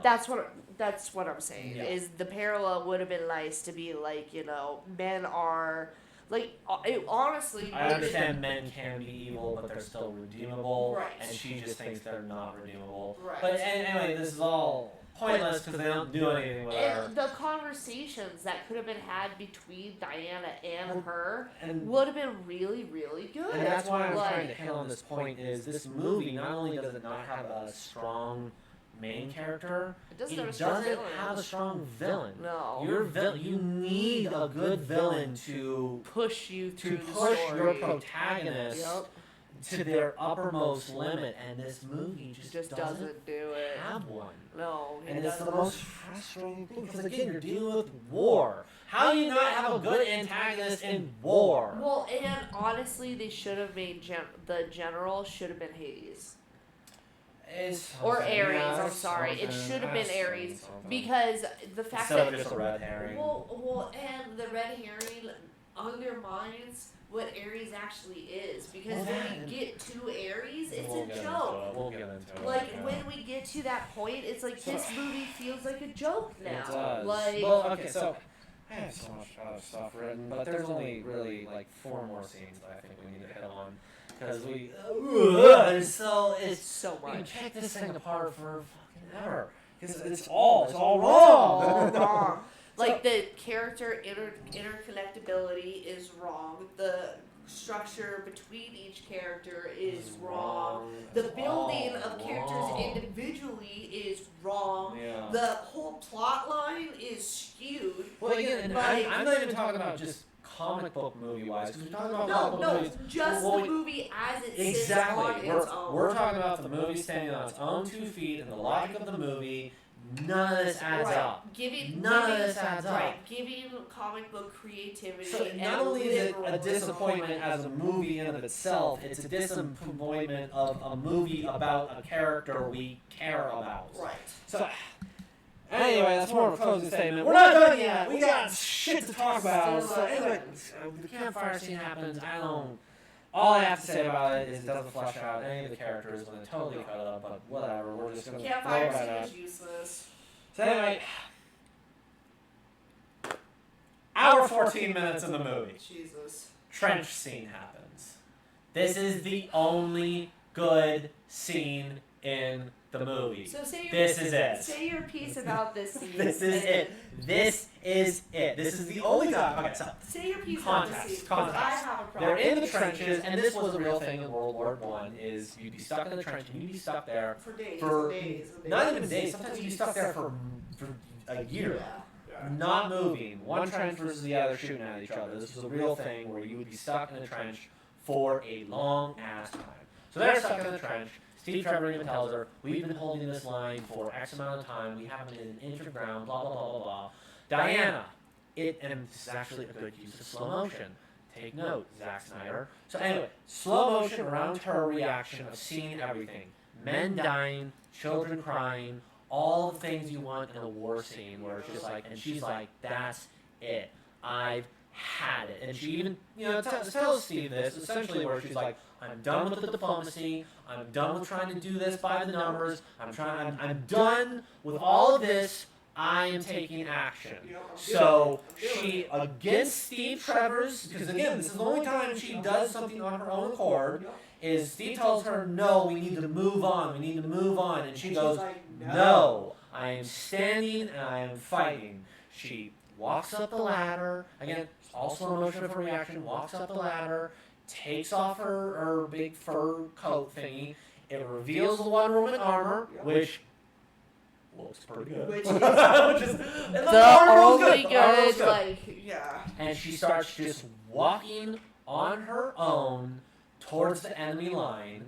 They're all like, what is she doing? Oh my, everybody's freaking out because she's finally making her own fucking decision against everyone else's wishes. She's walking across, and she does it. She changes the tide of the battlefield all by herself. She pulls out her shield, she takes all the enemy fire, allowing the other troops to go up and get all this ground, and she busts through everywhere. You give some of the other soldiers to do something. You have somebody throw dynamite. You have Steve Trevor do something. You have all these people do different stuff. But she is the head of the spear, breaking through this line, and she is going through. This is the only good part of the movie, Lucy. I'm talking about. This is the only good part of the movie. Get fired up with me, Lucy. This is the only part of the movie that makes me feel something other than anger. And so she's tossing tanks around. They're throwing dynamite. She actually makes a decision, and it works. It pays off, and it actually happens. It took us an hour and 14 minutes to get here, but she actually does it and inspires the men to go forward and do something. Can I shit? That's it. That's the only good part of the movie. Can I shit on your good part of the movie? Okay, I already know what you're gonna say. Okay. And this is why I'm not as hype as you, because you are right. I will get some hype because you are right in the general sense. She does the dramatic. I'm gonna put on my crown, which I was actually okay with that cinematography move. Yes. With her putting on the crown. It's the flipping off the coat. We get to I'm Pitch Perfect. stepping up. It is the only closest thing we get to Pitch Perfect in this fucking movie. I'm cool with all of that. My biggest problem with this scene, and I'm agreeing with you all the way up to, this bitch is more powerful than Superman, and they just do not show it. They just don't show it. Don't interrupt me. Don't interrupt me. Okay? They just don't show it. She runs up in battle. She's taking on all this fire. She's going, and then I guess going back and looking at it, I can forgive it a little bit more. But she's taking on all this fire, and she's run down by the machine guns, and she's down on her knees and in the protective stance. I'm holding it back, and then the guys come up behind her because Steve's like, oh my god, we can make ground, everybody run. They're working as a team. We're trying to find them. Fine, they're working as a team, but it's just these four guys, and then you see some of the rest of the soldiers get up and follow, but they're behind. They don't help her at all. They just run up behind her. No, they shoot the machine gun guys, which lets her. Well, and then she looks over and is just like, my team. There's no problem with that. And There's then no problem with that. and then takes off. It's just like I would have loved for her to accomplish something without anybody else's help. And I understand what you're Like- saying. I'm fine with her. Again, she is the head of the spear. She is making this happen. And for once, the men are following her. Literally which is the what whole- you want in the movie. I know, but that's the only. It's just it But- feels like And the one thing I will say about, because first off, she's not stronger than Superman. We're just gonna. no, Abraham. She's not We stronger can than talk Superman. about that What Justice will- League. will- Do you know that Justice League episode? Yeah, where no, they I both know. go I know like- what you're talking about. like- That's because Superman recognizes first and is holding back against her because he recognizes first that she's Yeah, but at not some first, weird monster. yeah, but at Okay. first they're equally charged and they're Also- killing each Yeah, other. Okay, first off. Okay, First off. so Superman is the GOAT. He's the strongest one there is. no, Anyway, fucking anyway, Superman. anyway, Wonder Woman I'm wins. fine Wonder with Woman them wins. and I'm fine with them messing with different power levels in the logic of the movie, How could you where say she's Superman's not as stronger? because he's Superman. He is the guy. Yeah, but He is she's literally a demigod. Okay, listen. Like Lucy, okay, so this is a quick sidebar. She's strong. If we want to go full comic accurate, Superman Prime punches a hole in reality. In reality, Lucy. Not even a physical thing, but he punches. Okay, we're not gonna go. That into that. is Superman being super OP. I will say that in many comic book adaptations, she can match him. But Superman's the GOAT, baby. He is the fucking GOAT. He's Superman. No. He is the first superhero. Whatever. We will not put disrespect on his name. Whatever. Now, I will say, if we were going to the Justice League level where she can go toe to toe with Superman, But she she would have can't. gone. She would have gone through that machine gun fire. And Yes, that's my but- only. That's my yes, only. I agree with is that. like. But I'm fine with them messing with her power level for the sake of the movie to make Right, it a little more because she needs dramatic. to grow. And maybe, and this is her first outing, so yeah, maybe she's still getting her bearings or whatever. Overwhelmed. So I'm fine with her being held back by machine gun. Again, this is the only part of the movie because That it is the that only- is the the only best good part thing. of the movie. It's the only You, good thing. you could pretty much turn the movie off after You that might scene. as well Because That's because it. nothing else after Pretend that she scene. killed Hades in that scene Yeah, and just like, turn it off. yeah, because everything else that happens is just. I know it's hard to hear, but Again, this is further an hour. downhill. This is about an hour 14 of the movie. So We still have an hour. You We still still have have an hour. and 15 minutes Do you remember? left. Do you remember us rewatching this and then I paused it? I was like, oh my god, there's still God. another Oh my fucking God. hour to Why this. do you think we're talking about this so long? Because this movie is making me lose my mind. Anyway, after the one good scene, the morsel, the one crumb that we get, we go back to the flock. Yeah. we go back. Immediately we back go, down. Like imagine we're really some fucking pigs at the sty, and they give us Yeah, one like- cookie, like- and then they pour in the rest of the Like, banana peels. Wonder Woman got us out of the trenches, and then we went right back to Right him. back into the Like, trenches. right back to him. Like, So anyway, they go into the town, which Yeah. was an extension of the Okay, so the trench scene. I will. and she knocks over a tank, Right. and she's doing cool stuff. I will do one cinematic scene that I did like, which I Okay. think you'll agree with me. Okay. The moment of peace when they're in the town. That's what I And do. Yes, yeah, yes, like yes, if the yes. moment of peace in the town when they cross no man's land, they've crossed into this territory. Drawing the- all the enemies Right. out, and I will say some of the scenes where she's doing slow motion fight is, it's fine. They're slow motion kicking some of his shins.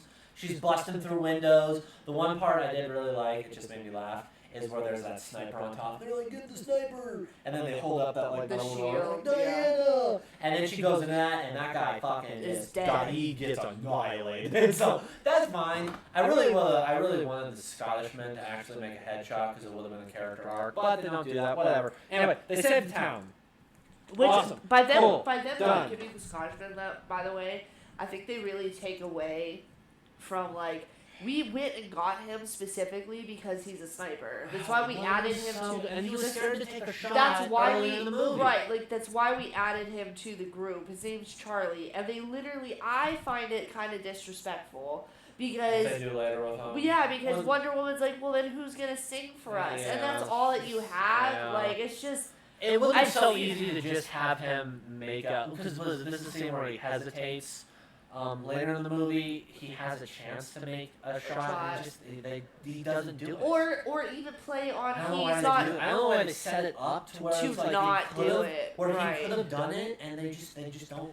Or they set it up just to leave it up. They or don't knock if it they down. would have set it up to like, hey, he's having such bad PTSD because he's killed so many people, they could have set it up to where he doesn't shoot the guy directly and, shoots the gun or whatever out of his hands and then he falls out of the tower. Like, they could have done something to show that, like, he's been seen and some of his old self is kind of reoccurring to him.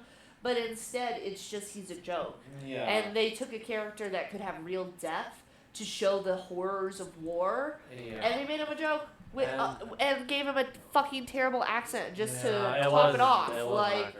It felt like a joke of a character, which is disrespectful to actual soldiers that have gone through this, and that's the character that you're supposed to connect with through the movie, Well, you're supposed to and you connect with all don't. these characters, Like. So anyway, after they save the town, They have that nice the one scene, and this is the one where you were talking about where you said there's no scene that they actually connect. This is the one scene that I would argue a little bit where they're talking about peace, and she's like, "Is this what you do when there's no war?" Yeah. And he's just like, "Yeah, we dance." That is the only scene and the only line of dialogue where I'm like, okay. Again, and that's the only that is the only scene where there's not like sexual tension. Exactly, yeah. It's just, and I'm fine with romantic tension. There's not these dick jokes. There's not this weird sexual tension. It's just them swaying in this newfound peace, and the town people are also. There's music playing, and there's snow coming down from the thing. It's just like, okay. And this is fine. And we're taking a breather from the action. And the worst part about this is then they ruin the entire scene. I know. Then they ruin the whole fucking scene, which is why I can't even give that scene the credit that it deserves because you fuck it up. I'll give the scene the credit for just the scene. Yeah, but you use the scene to build because I'm pretty sure literally right after that. They all go to bed, and that's when it's just like, oh my god. Well, okay, then I'll let you take the reins of this one, because after the little them swaying dancing is Lucy's favorite scene of the movie. It's funny because the best scene of the movie is followed by the worst scene in the movie. There's some highs and lows in this movie. Dude, after this scene, this was the scene I was gonna get up and she was gonna walk out on. I was oh my god. I was gonna throw my popcorn at the screen, soda, I'd be like, fuck you and fuck this, and I can't believe this is fucking happening right now. We're talking about. Oh my god, the stupid goddamn sex scene. The stupid thing that they allude to. The whole movie. Like, it would have made so much more sense to, you would have all this sexual tension. They should have never had sex, then it would have meant more. Like, it's so dumb. And the way that they went about the sex scene is just so fucking annoying. He initiates. He initiates. So they have this really awesome, we're talking about peace and blah, blah, blah. And they're swaying, which is all good. This is all good. That's fine. That's cool. I like the line, this is what you do when you're on war, is dance. I like that. That type of connection is what we were looking for from the very beginning of the movie. Is I recognize you as a warrior, but I also see you as a person. As a person. And you just don't get that at all, other than that one little scene. And then, for whatever reason, he has to walk Diana to bed because he literally leads her through the full fucking movie. He leads her right to the bed. Literally, and then they walk into the bedroom. They do the eyes, and then I was like, good night. And then she walks in, and that should be the end of the scene. And then he should walk out, and they have that. That is good sexual tension. Would have been that. Them to look at each other after this war and then peace. That would have been good sexual tension. But no. They don't speak subtlety. No, they look at each other. He goes to leave and then shuts himself in her room like a presumptuous. He closes the door. He leads her to the bed and he closes the door. And then he initiates. Yep. He goes over and she's like, nope, this will be great. That is so fucking irritating. If she was going to have sex in the movie, it is her choice because she wants it. See, and my God. I would have been fine if the scene plays out basically the same, but she closes the door. Like, he goes, well, you know, I'm going to go to bed, or like, he was about to leave and she closes the door before he gets out. Where do you think you're going? It's something like that, Yeah. where she closes the door and it's clear that she is initiating it. That would have been much more Yes. palatable. Yes. Oh, dude, I even would have been okay with that. Again, I don't have a problem with this scene. If it took place in any other movie, I don't really have a problem with it. But the fact that it it's takes in place this movie. in a Wonder Woman movie, and this is the character we're dealing with. How many and times? This is the, like, this, what? This is really what what other? you're doing? What other love interest in a superhero movie takes the lead when it comes to their romance? None of them. It's always the superhero that ends up making the move on the love superhero. interest. Yeah, the superhero always. The superhero is the one that initiates. Why is she the only superhero that doesn't initiate? Well, you see, she's a woman, so. It's just, it doesn't make any fucking sense. I would have even been okay with her doing like something over the top like Cleopatra, and this is a real historical fact, by the way. Did you know that something that Cleopatra did to save Egypt, which totally saved Egypt, was when I think it was I want to say Marco Polo, but it's not Marco Polo. It's something. It's like Alexander the Great or something. Yeah. But she knows that he's on the way to come to Egypt to ransack and pillage and stuff. So what does she do? She wraps herself up in a rug and then sends herself to his bedroom. Wow, for her. And then unrolls herself and is like, you are either going to sleep with me or you're going to kill me.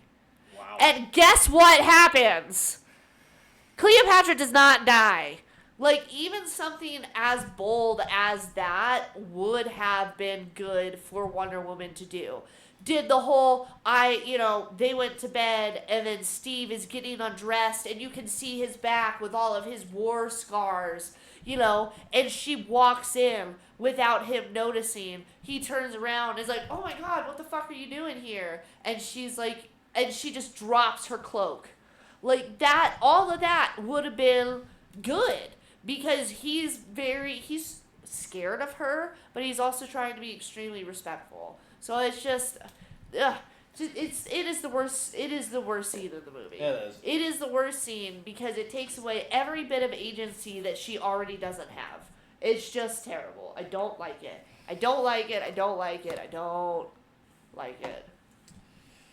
Well, the rest of it's going to be a podcast, because fuck me, but... Well, yeah, because we talked about that horrible scene, and the camera's like, I can't even do this this even the camera was like, this is nope, can't do it. fucking dumb. Can't do it, because it's a waste of time and energy. God, I hated that scene so bad. I was boiling when that scene was happening. It was just like, what the fuck is happening? So annoying. And then the movie just gets worse. It does. Then it just gets worse from there. It's just ridiculous. Sorry, all of the members of whatever. This is just gonna be a podcast because the camera crapped out on. I just need to get a new camera. Anyway, no, I agree. Worst scene in the movie. Congratulations, Ryder. You ruined it. You ruined it. It's terrible. Anyway. I hated that scene. As you're supposed to be so woman empowerment, and what about that is empowering, dude? Like, it's romantic. Blah, blah, blah, blah, blah. It just, it hurts. It hurts. Yeah. It hurts. Yeah. I 100% agree. So, anyway, moving on from that. Yeah, we really get into this trench and you just don't get out of it after that. I'm telling you, once. So anyway, she leads the men out of the trench. The rest of the audience is fucking stuck there. Yeah. So anyway, she fucking. They go to the giant villain tower or whatever. Whatever. You know, and Again, he tells her to stay behind, and she doesn't, which is good for her, whatever. But they go, and this is the first time she meets the general.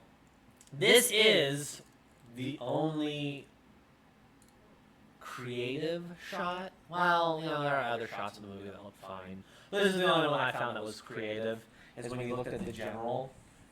There's a bull behind him, and the way that they frame it is there's horns behind him. Oh, okay. And I was like, oh, that's cool framing, but it's a red herring, so it doesn't matter. Which is why she's like, yeah, so, anyway, to talk about this scene, and we can go over it real quick, because again, this is just the same thing we've complained about for the whole movie is, she is going to kill him right then and there, at the party, in the front of everyone, and ready to do it. She should have. Yep. She should have. But Steve, somehow, remember, this lady can flip a tank. Yep. It's been established in the movie. Yep.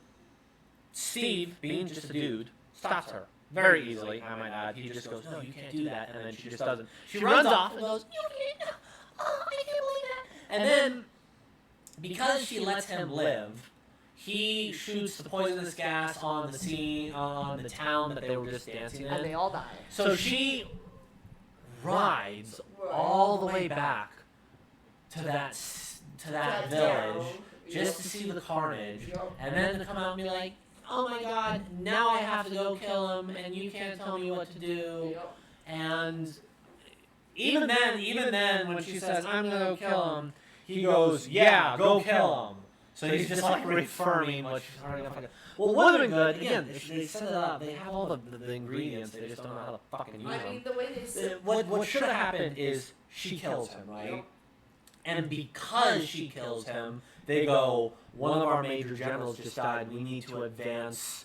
Or Dr. Poison goes, we need to advance with the plan much more. Like the enemy is much more in our camps than we aggressive than we realize. So we gotta shoot, and because she kills him, and Steve Trevor tells her not to, because I can understand his point of view of, if we kill him, then, some other shit's gonna happen in the war. She should have killed him, being hot-headed, and this could have been a character arc for her, and because she killed him, that's what kills all the people in the town. But instead, she doesn't kill him, he still kills everyone in the town, and she doesn't fucking learn anything. So anyway, all that happens. She goes off, runs to, and this is the final act of the movie, Lizzie. We're here. We're finally here. We're finally fucking here. So, oh my god, this is just a descent into madness because the movie really, it just gets worse. It just gets worse. They go to freaking she rides to the red herring. And I'm not even going to go into it, but she kills him. And then they have this weird little fight scene. She kills him. And she goes, well, that's it. All men should stop murdering one another because I killed the guy. I killed the guy on board. War should stop. That's her. That's her. We need to be in this, Lucy. We need to be in this. Be in the trenches with me, Lucy. I'm there. I'm there. But she kills him, and again, this would have been great if she killed him far off and be like, oh, there's no more war, and then that village dies, and then she's like, oh wait, what? But instead, she kills him, and then she sees like some other dudes, like they're not even killing people, they're just running around with the stuff and the gas, and she's like, they're not stopping. No. Like it's not really impactful. She's just seeing them still run around. She's like, why aren't they stopping? And then Trevor goes like, well, maybe the evil is in the hearts of men, and maybe it's more complicated than that, which would have been a good message. Would have been a good message of, oh, well, war is more complicated than just killing one guy and then it all ends. And that's supposed to be the message of the movie, right? The hearts of men needs to be swayed in the way of peace because there's war inside them, blah, blah, blah, blah. One of the great messages of the movie. So they establish all that. Steve Trevor goes on his little soapbox saying just that. Being like, oh, it's more complicated. Then he leaves. And then the real villain of the movie pops up.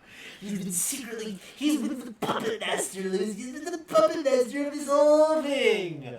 It's that one guy from Harry Potter, Lupin. He's here, Lucy, and he's the god of war. And he means business. He goes. You know what they should have done? He goes. You know what they should have done? Because he's got that mustache. Fucking hate You know what they should have done? They should have just purposely given him the Hitler mustache. I know, right? If this is what you're gonna do, like, just do it. Just Just a little commit. trim. Just a little Just trim. commit to the Hitler mustache, Did you bro. shave your mustache? Like, just commit to the Hitler mustache. That's obviously, like, part of the jabbing that you're doing. It's just fucking ridiculous. Did you fail art school? What's going on? Anyway, Okay, so this is. I'm gonna go insane. We're gonna go insane real quick. So, Ares, he's the mastermind. Have you known, you stupid idiot audience member? You've been sitting there for 2 hours. Don't you know he's the mastermind? So, Mustache Boy he goes, it was me all along. And Diane goes, what? I know it. And, okay, just on paper, Lucy, I'm gonna give you a challenge. Can you tell me what Ares' fucking plan is? Can you tell me what his plan is? Because, he's throughout the movie, and as he's making decisions, if you keep in mind throughout the movie, like, you know it's him, and you see the decisions he makes, can you tell me what the fuck his plan is? What is his plan? He doesn't have one. It's just to cause. What is his plan? So he's I don't know if it's to continue the war or to make humanity kill themselves. That's what it And is. for some reason and I wrote this down. I wrote Palpatine plus Ares is Palpatraries, because Ares he's Palpatine at the end of the fucking movie. I know. Because he goes, join me, Diana. You can help me kill humanity. Even though he is not having a problem doing this on his own at all. He can shoot. He shoots lightning from his fucking fingertips. He goes, join me, Diana. Please join me. I need your help to help me kill humanity. Why does he need her help? Why? He has the power of a fucking god. He's doing a great job so far with influencing. He goes, yes, actually, I've been influencing this whole thing, whispering in their ears. So it actually turns out this whole thing that Steve said, that the hearts of men have evil in them, is not true, because he's been whispering behind their ears. So it actually is just all Ares. So he does all of this stuff, and when she says, no, I'm not going to do that, a giant CGI battle ensues, and he uses the Force, where he's pushing her and throwing tanks and shooting lightning and oh my god, And the whole, like, if you're sticking to the movie, the whole thought for him is, I need her to join me, because if she doesn't, then she's the only one with power to kill me. But, like, the way that it's executed is okay. So not only does this fucking moron reveal himself, because he could have stayed hidden the entire rest of the movie. Because she had none the wiser. She had no idea. She thought he was an ally still. Yeah, he could have been manipulating her continually throughout, like, 3 or 4 movies. Not only did this stupid idiot reveal himself and his entire master plan, he starts monologuing. He starts reviewing his whole master plan. Not only does he does this, he knows where Diana stands, that she wants to kill him. Not only does he goes, oh, well, here's my whole master plan, he destroys the sword, and she goes, what? And he goes, Diana, don't you know? You're the God Killer. Why on earth would you tell her that? Why would you tell the only person that has even an iota of a chance to beat you? Tell them you're the only one that can beat me. Like, why would you say Abe, didn't you understand? It's because this whole movie has a lot of mansplaining. I don't. She really mansplained the third act to her. She needs, the whole movie is mansplained to her. The whole movie. What is his motivation? Why would he tell her that? Why is he doing any of this? I don't understand. And he doesn't actually die at the end, so it's like, what's the point? No, he does. He does die at the end. Does he die? He dies at the end because when he dies, all the war stops. Oh, She was right the whole time. She kills him in a CGI battle, and then everybody goes, "I don't feel like doing World War One that's anymore." not true, because at the end he's like, wherever there's misfortune, wherever there's chaos, I will be there. Doesn't he say that? I don't think he blows up, and then everybody who was, because remember the I soldiers know, were fighting but on the sidelines. you can't kill Ares. And well, exactly, you can't. But in this movie, they do. And as soon as he dies, the war literally ends. I know. It stops. All the men stop fighting, and then the very next scene is them being like, "Hey, we won. It's peace." So literally, Diana was right the whole time. So I don't know what the fucking point of Steve Trevor being like, "Oh, the hearts of men." Again, the message of the movie is completely and totally muddled by the end of it, because it turns out that Diana was right. All she had to do was kill one guy, and then they all stopped. And then by that logic, there should be no more issues at all in the future, because Ares. Yeah, exactly. Like, World War II should have happened, and no other war I'm should have pretty happened. sure this is why I wanted to skip through the scenes, because Oh I'm my pretty God. sure at the air, and she does win. She smites him or whatever, but I'm pretty sure there's like a wind or something that comes by. You know, something that's just like, no matter, like, you can't kill me, Diana, because every time there's a breeding of mistrust or anger, like, I'm pretty sure. I think that was in the animated series we're talking about. That's the version of Ares where Is that what I'm thinking? That's what you're thinking of. Because that's what should happen. Yeah, no, because that's what he says in the animated. In the Justice League, there's an episode where Diana fights him, and he goes, "Wherever there's injustice, wherever there's, I'll be there." And then she responds, and I'll be waiting. There, That's in the that's the animated series. That's not this movie, Lucy. That's something. It's a completely different form. He just dies in this movie, and that's that. I fucking hate this movie.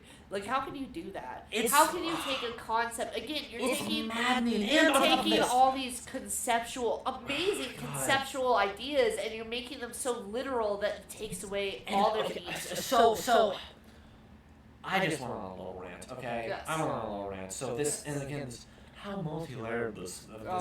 third act is all that's happening. Everything I just yelled about is happening. While that is happening, Lucy, would you like to describe what happens to Steve Trevor in this, and where Diana gets her main motivation for killing Ares? Yeah, this is the second worst scene in the movie. It's again, this is multi-layered badness we're talking about here. Because the first All the shit happens with Ares, and then on top of this is the first worst scene is this sleeping scene. Totally, I Yes. think this scene is the second worst scene, because it totally takes away, like, the whole time, supposedly, Wonder Woman's motivation is to kill Ares, save Earth, save Earth / the world, United States, whatever. like, that's what she's there to do. That's her motivation, is to save these people.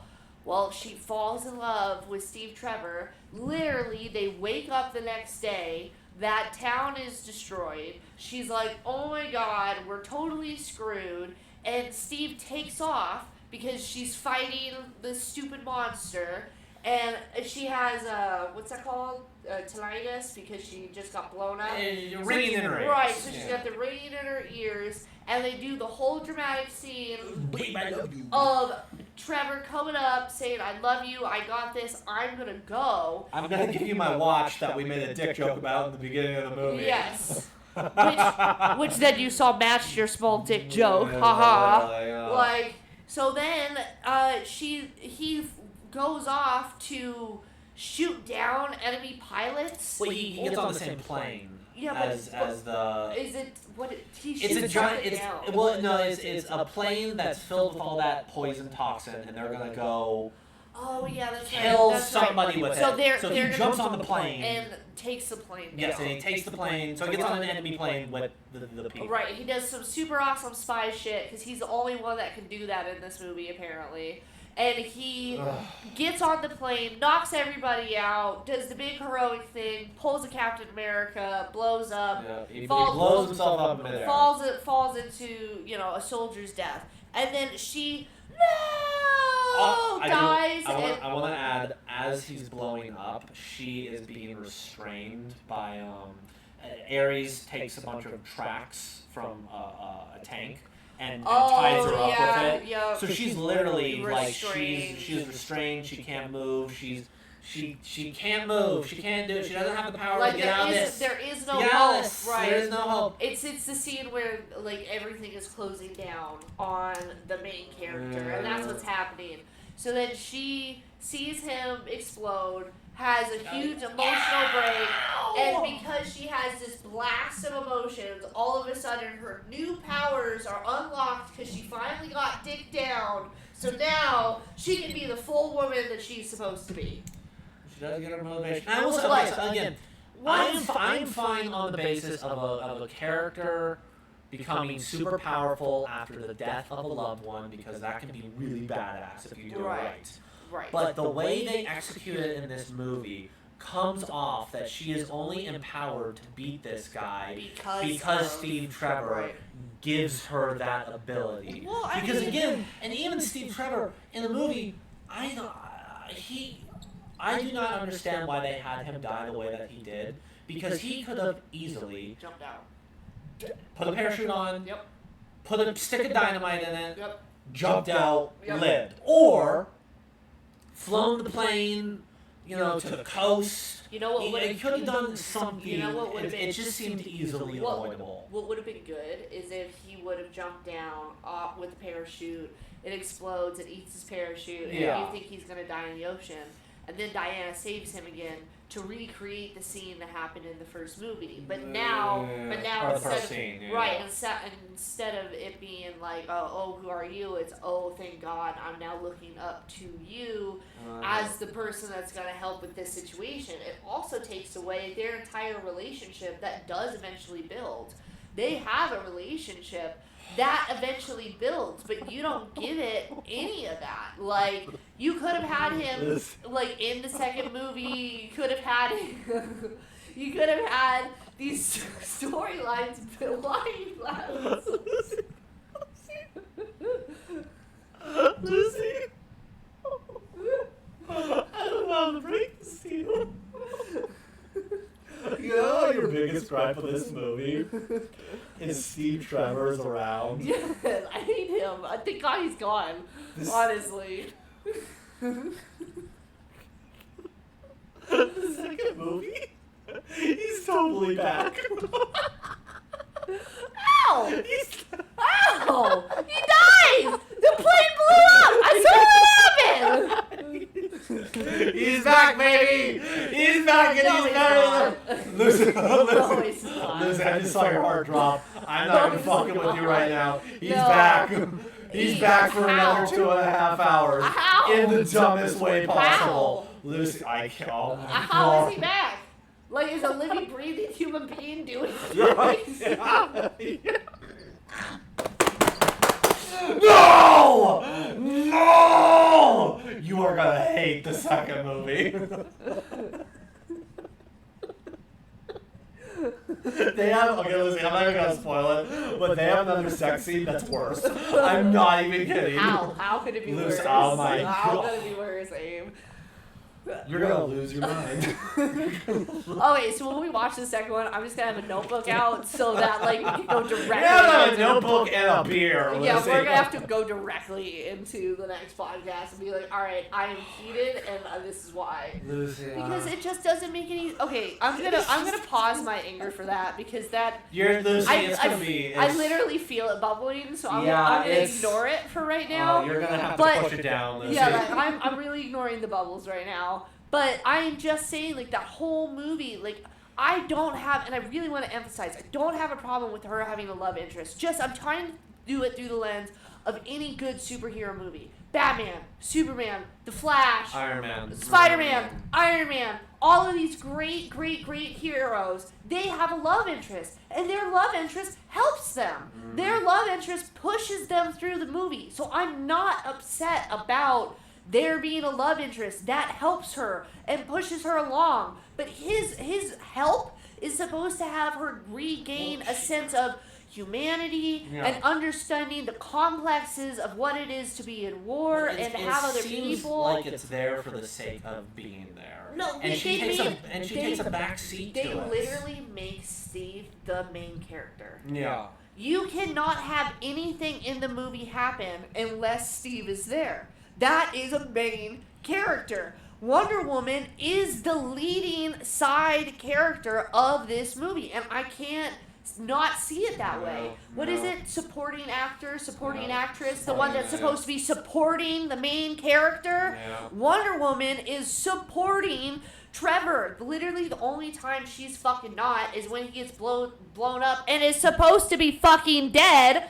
And then she's like, oh, I have strength to all my power, and now I'm gonna beat the shit out. Like, that would have been great if she would have had that momentary, wah, and then she beats Ares down, and Ares lets her, and the whole audience thinks, okay, she's winning the battle, and he just breaks up laughing and turns into bats. And then flies off. He's like, see you next time, Diana. That would have been so good. Because then she doesn't get what she wants. He dies. And there's no retribution. She can't do anything. She's a victim of the war. And then she could explode and just kill hundreds of men. You know, and just go total fucking berserk. And then have these useless fucking side characters be like, no, Diana, don't kill them all. And then she's like, fuck all of you. Like, that should have happened. That would have been good. That would have redeemed the whole fucking movie if that would have happened. Ares like, ha ha ha, my whole aim was to have you get close to Trevor and then take him away from you. Yeah. Perfect! That would have been great. That would have been great. World War I was just to get at Diana. Like, that would have been great. That would have been a very Ares thing to do. Yeah. I'm just gonna fuck with this one person, and by fucking with this one person, the whole world's at war. Because this is fun for me. Yeah, because he's a cop. That would have been so good! Like, oh, that would have been good! Like, and now that really bothers me that I'm not gonna rewatch it. But we're gonna I'm not gonna do it! But we're gonna, Okay, we can YouTube it, pull up the 5-minute scene. Final 5-minute scene. Does Ares actually die, or does he whisper in the wind? Because he can't actually die. He does. Oh my god. We'll rewatch it, but I'm Well. 900% sure. I'm just gonna go pee real quick. Yeah. But, So, oh my god. There's so much wrong. And the fact, oh god, hold on. So anyway,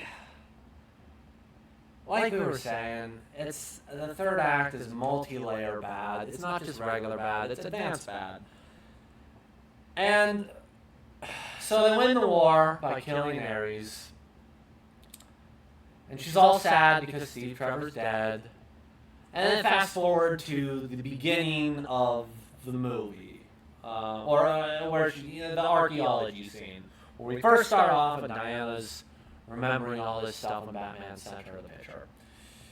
And she looks at the picture, and the scene is supposed to be like a scene of reverence or of like her reflecting on something that she learned, but she didn't learn really anything about the movie. Like I said, the most important thing that you want in a character origin story is a character arc. A character starts one way, and then they progress, and then by the end of the movie, they view the world or see it completely differently.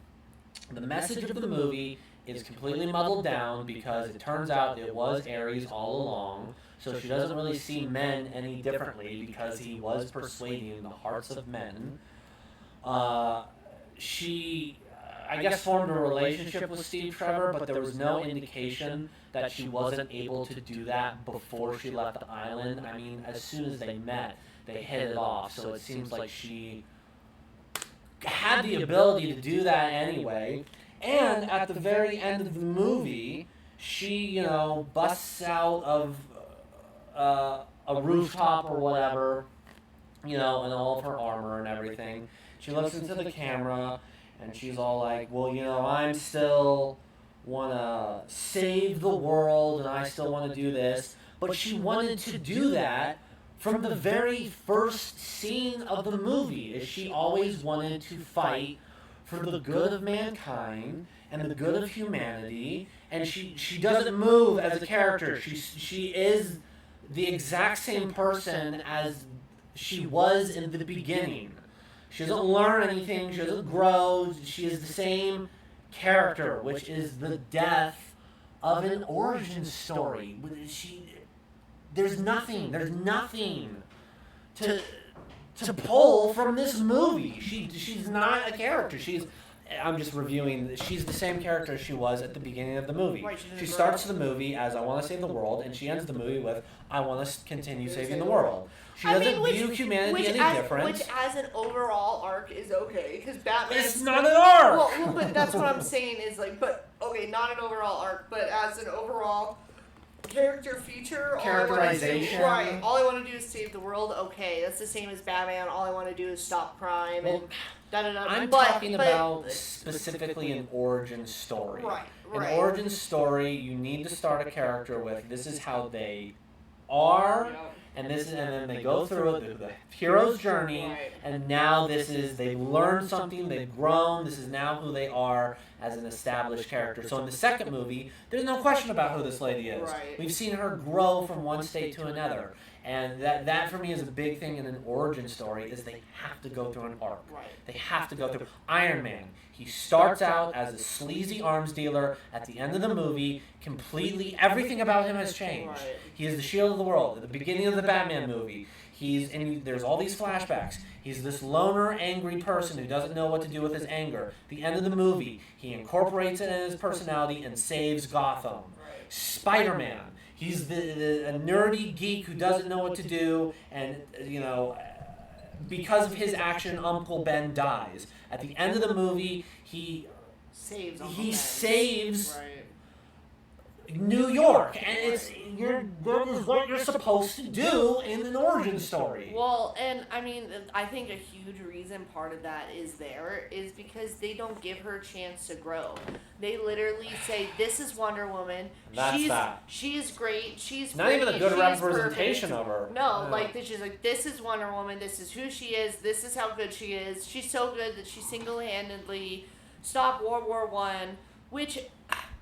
My huge issue, which there are so many, but another massive one, is of her entire rogues gallery, we're going right to Ares.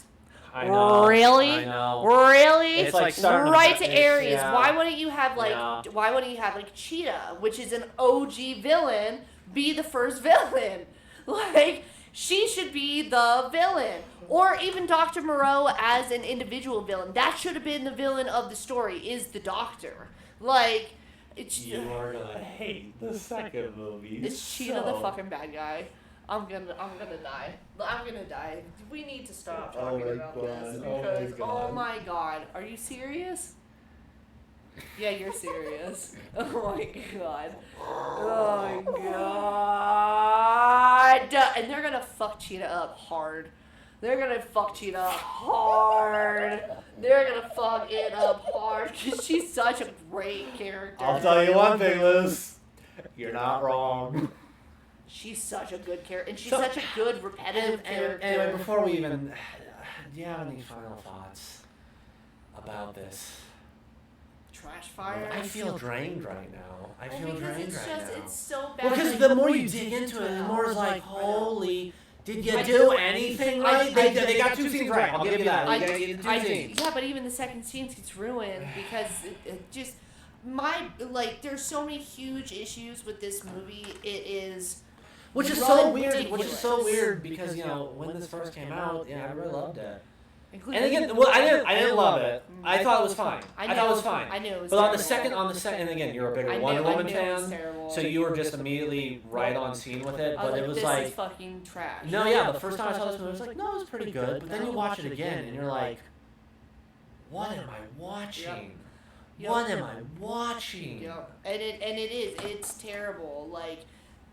For all the reasons we've gone over, but it's just for you to take an IP that is so dynamic, that has so many different parts, you could have not had Steve Trevor in the movie at all, take out Ares, bring the gods back, do a better backstory, create a better foundation, and give us some actual female fucking characters. We don't have any female characters that are good at all throughout the whole movie. Not one strong female character that does not have the assistance of a man. Literally not one.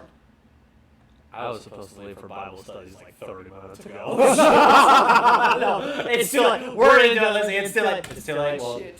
fucking next week, I guess. Jeez. Okay. Anyway. So No, you're right. You are correct. This whole movie. I think that's my biggest note. Like, It's a nightmare. like, take away the comic errors because they're numeral. Take away just the errors of it being a movie. There are a ton. Take away the errors of it being a superhero movie. If you take all It doesn't even stand on its own feet. If you take all those lenses off and just watch the movie for what it is, it's not that good. Like, it's so not good that it's not impactful. You have the beginning scene with her on the beach, and then you have the intro to the backstory, and then you go to America, you do a bunch of stuff there, then you do a fight, and then it's over. Yeah, like, it's so cut and dry. There's no nuances. There's no layers. I mean, again, with all the source material, and too, my biggest issue as an overall for just it being a movie. I like how my biggest issue. Well, actually, my biggest issue. Well, actually, my biggest issue. Good. Jesus Christ, this is sexy and There's so many. Like, when I say my biggest issue, it's my biggest issue for a different reason. As an overall movie concept. My biggest issue is this movie. Pretty much. The largest issue with the movie as a concept, taking away all those other veils that we're talking about, the biggest issue is there's no actual strong female anything. Well, there's no character. It's just anything. There's no strong female push as far as characters. There's no strong female themes. There's no strong concepts. There's just, like, even I have seen rom-coms with stronger female characters than what was in this fucking movie. Well, thank God we got Captain Marvel. Which was another terrible That's not movie. a good movie. That movie, again, is terrible. That's not. But it's terrible for a different reason because we don't have to get into it. It's just a joke. It was. Anyway, that's I the don't final know. thoughts I on the could just movie. talk about how bad this movie is for so long, Yeah, as you know, because it is so bad. I think I even called you when I was rewatching it the first time. It was like, dude, like, this is actually hard to watch. No, like, I agree. This is bad. And then you get halfway through and she does the No Man Land scene. It's like there's still another half of this movie and it's worse. It's just, oh my God, the whole thing. We're well over 2 hours. Okay, how long was this? Well, okay, so I had to record twice. So our first one was 45 minutes. That's when the camera cut out. This is about an hour, 30 minutes, and I literally might break this up into 2 parts, do a part 2, part 3 kind of thing. Dude, any final thoughts? Any final thoughts? My final thoughts right now. If you could tell Patty Jenkins herself just one thing, what would it be? Why do you hate women? Wow. I would have said why you hate this character, but damn. Why do you hate women? Oh, because the whole movie is supposed to be uplifting towards young girls and women can do it and girl power, Rosie the Riveter, the whole thing. That should be the thought behind this goddamn movie. And it's fucking not. And I'm not saying you have to make men the enemy of the movie, but you could have had 1 or 2 really bad guys that were in the movie just as negative influences because that's realistic. Be realistic. You don't have to shove feminist stuff down our throats, which I think some media does. Like, it's just so obvious we're just throwing that in there. But when they do, like, the secretary comment, well, that's just a slave thing, you're doing it so upfront face value that it has no meaning. Yes, exactly. It has no meaning. You're just like, women are good and You're just strong. going through the motions. And even if you're a strong, super strong woman. It's like playing lip service. Yeah, like, even if you're a super strong woman, you still need a man to guide you through. You still need the man to be the bad guy. You still need the man to play a huge part in this. And you fucking don't. I really wanted to see a ton of women characters. Like, something that I thought would have been great as a character, a field nurse. Yeah, oh my God. And she goes to, shield the field nurse, and the field nurse tells her, fuck off, I'm here doing my job, go do yours. Yeah. There's just so much you could have done to make it such an empowering movie and a good superhero movie? And you fucking didn't. What I think we're trying to say is the costume was pretty cool. Oh my god. It's even hard for me to give him that, dude. Oh my god. Well, anyway. It's trash. It's trash! Tune in next time to, I don't know what our next episode will be. It'll be either the Avatar The Last Airbender or if we watch Wonder Woman 2. I don't even know if I want to watch it. I think I'll watch it, but it's gonna break your heart, Lucy. I can't watch it by myself. Yeah, okay. You understand that if if I watch by myself, I'm gonna pause and call you and be like, "What the fuck is this?" Like, anyway. Okay, I'm gonna close with I love Wonder Woman. Yeah, no, that's where all this passion is coming from. Wonder Woman, all this passion and she deserves to get the screen time and the character development that any other good stand the test of time hero needs, and that's not what happened with this movie at all. Yep, I'd say that's a good closing statement. Yeah, I would agree. That's unfortunate. Patty Jenkins, what the fuck is this bullshit? Okay, bye. Bye.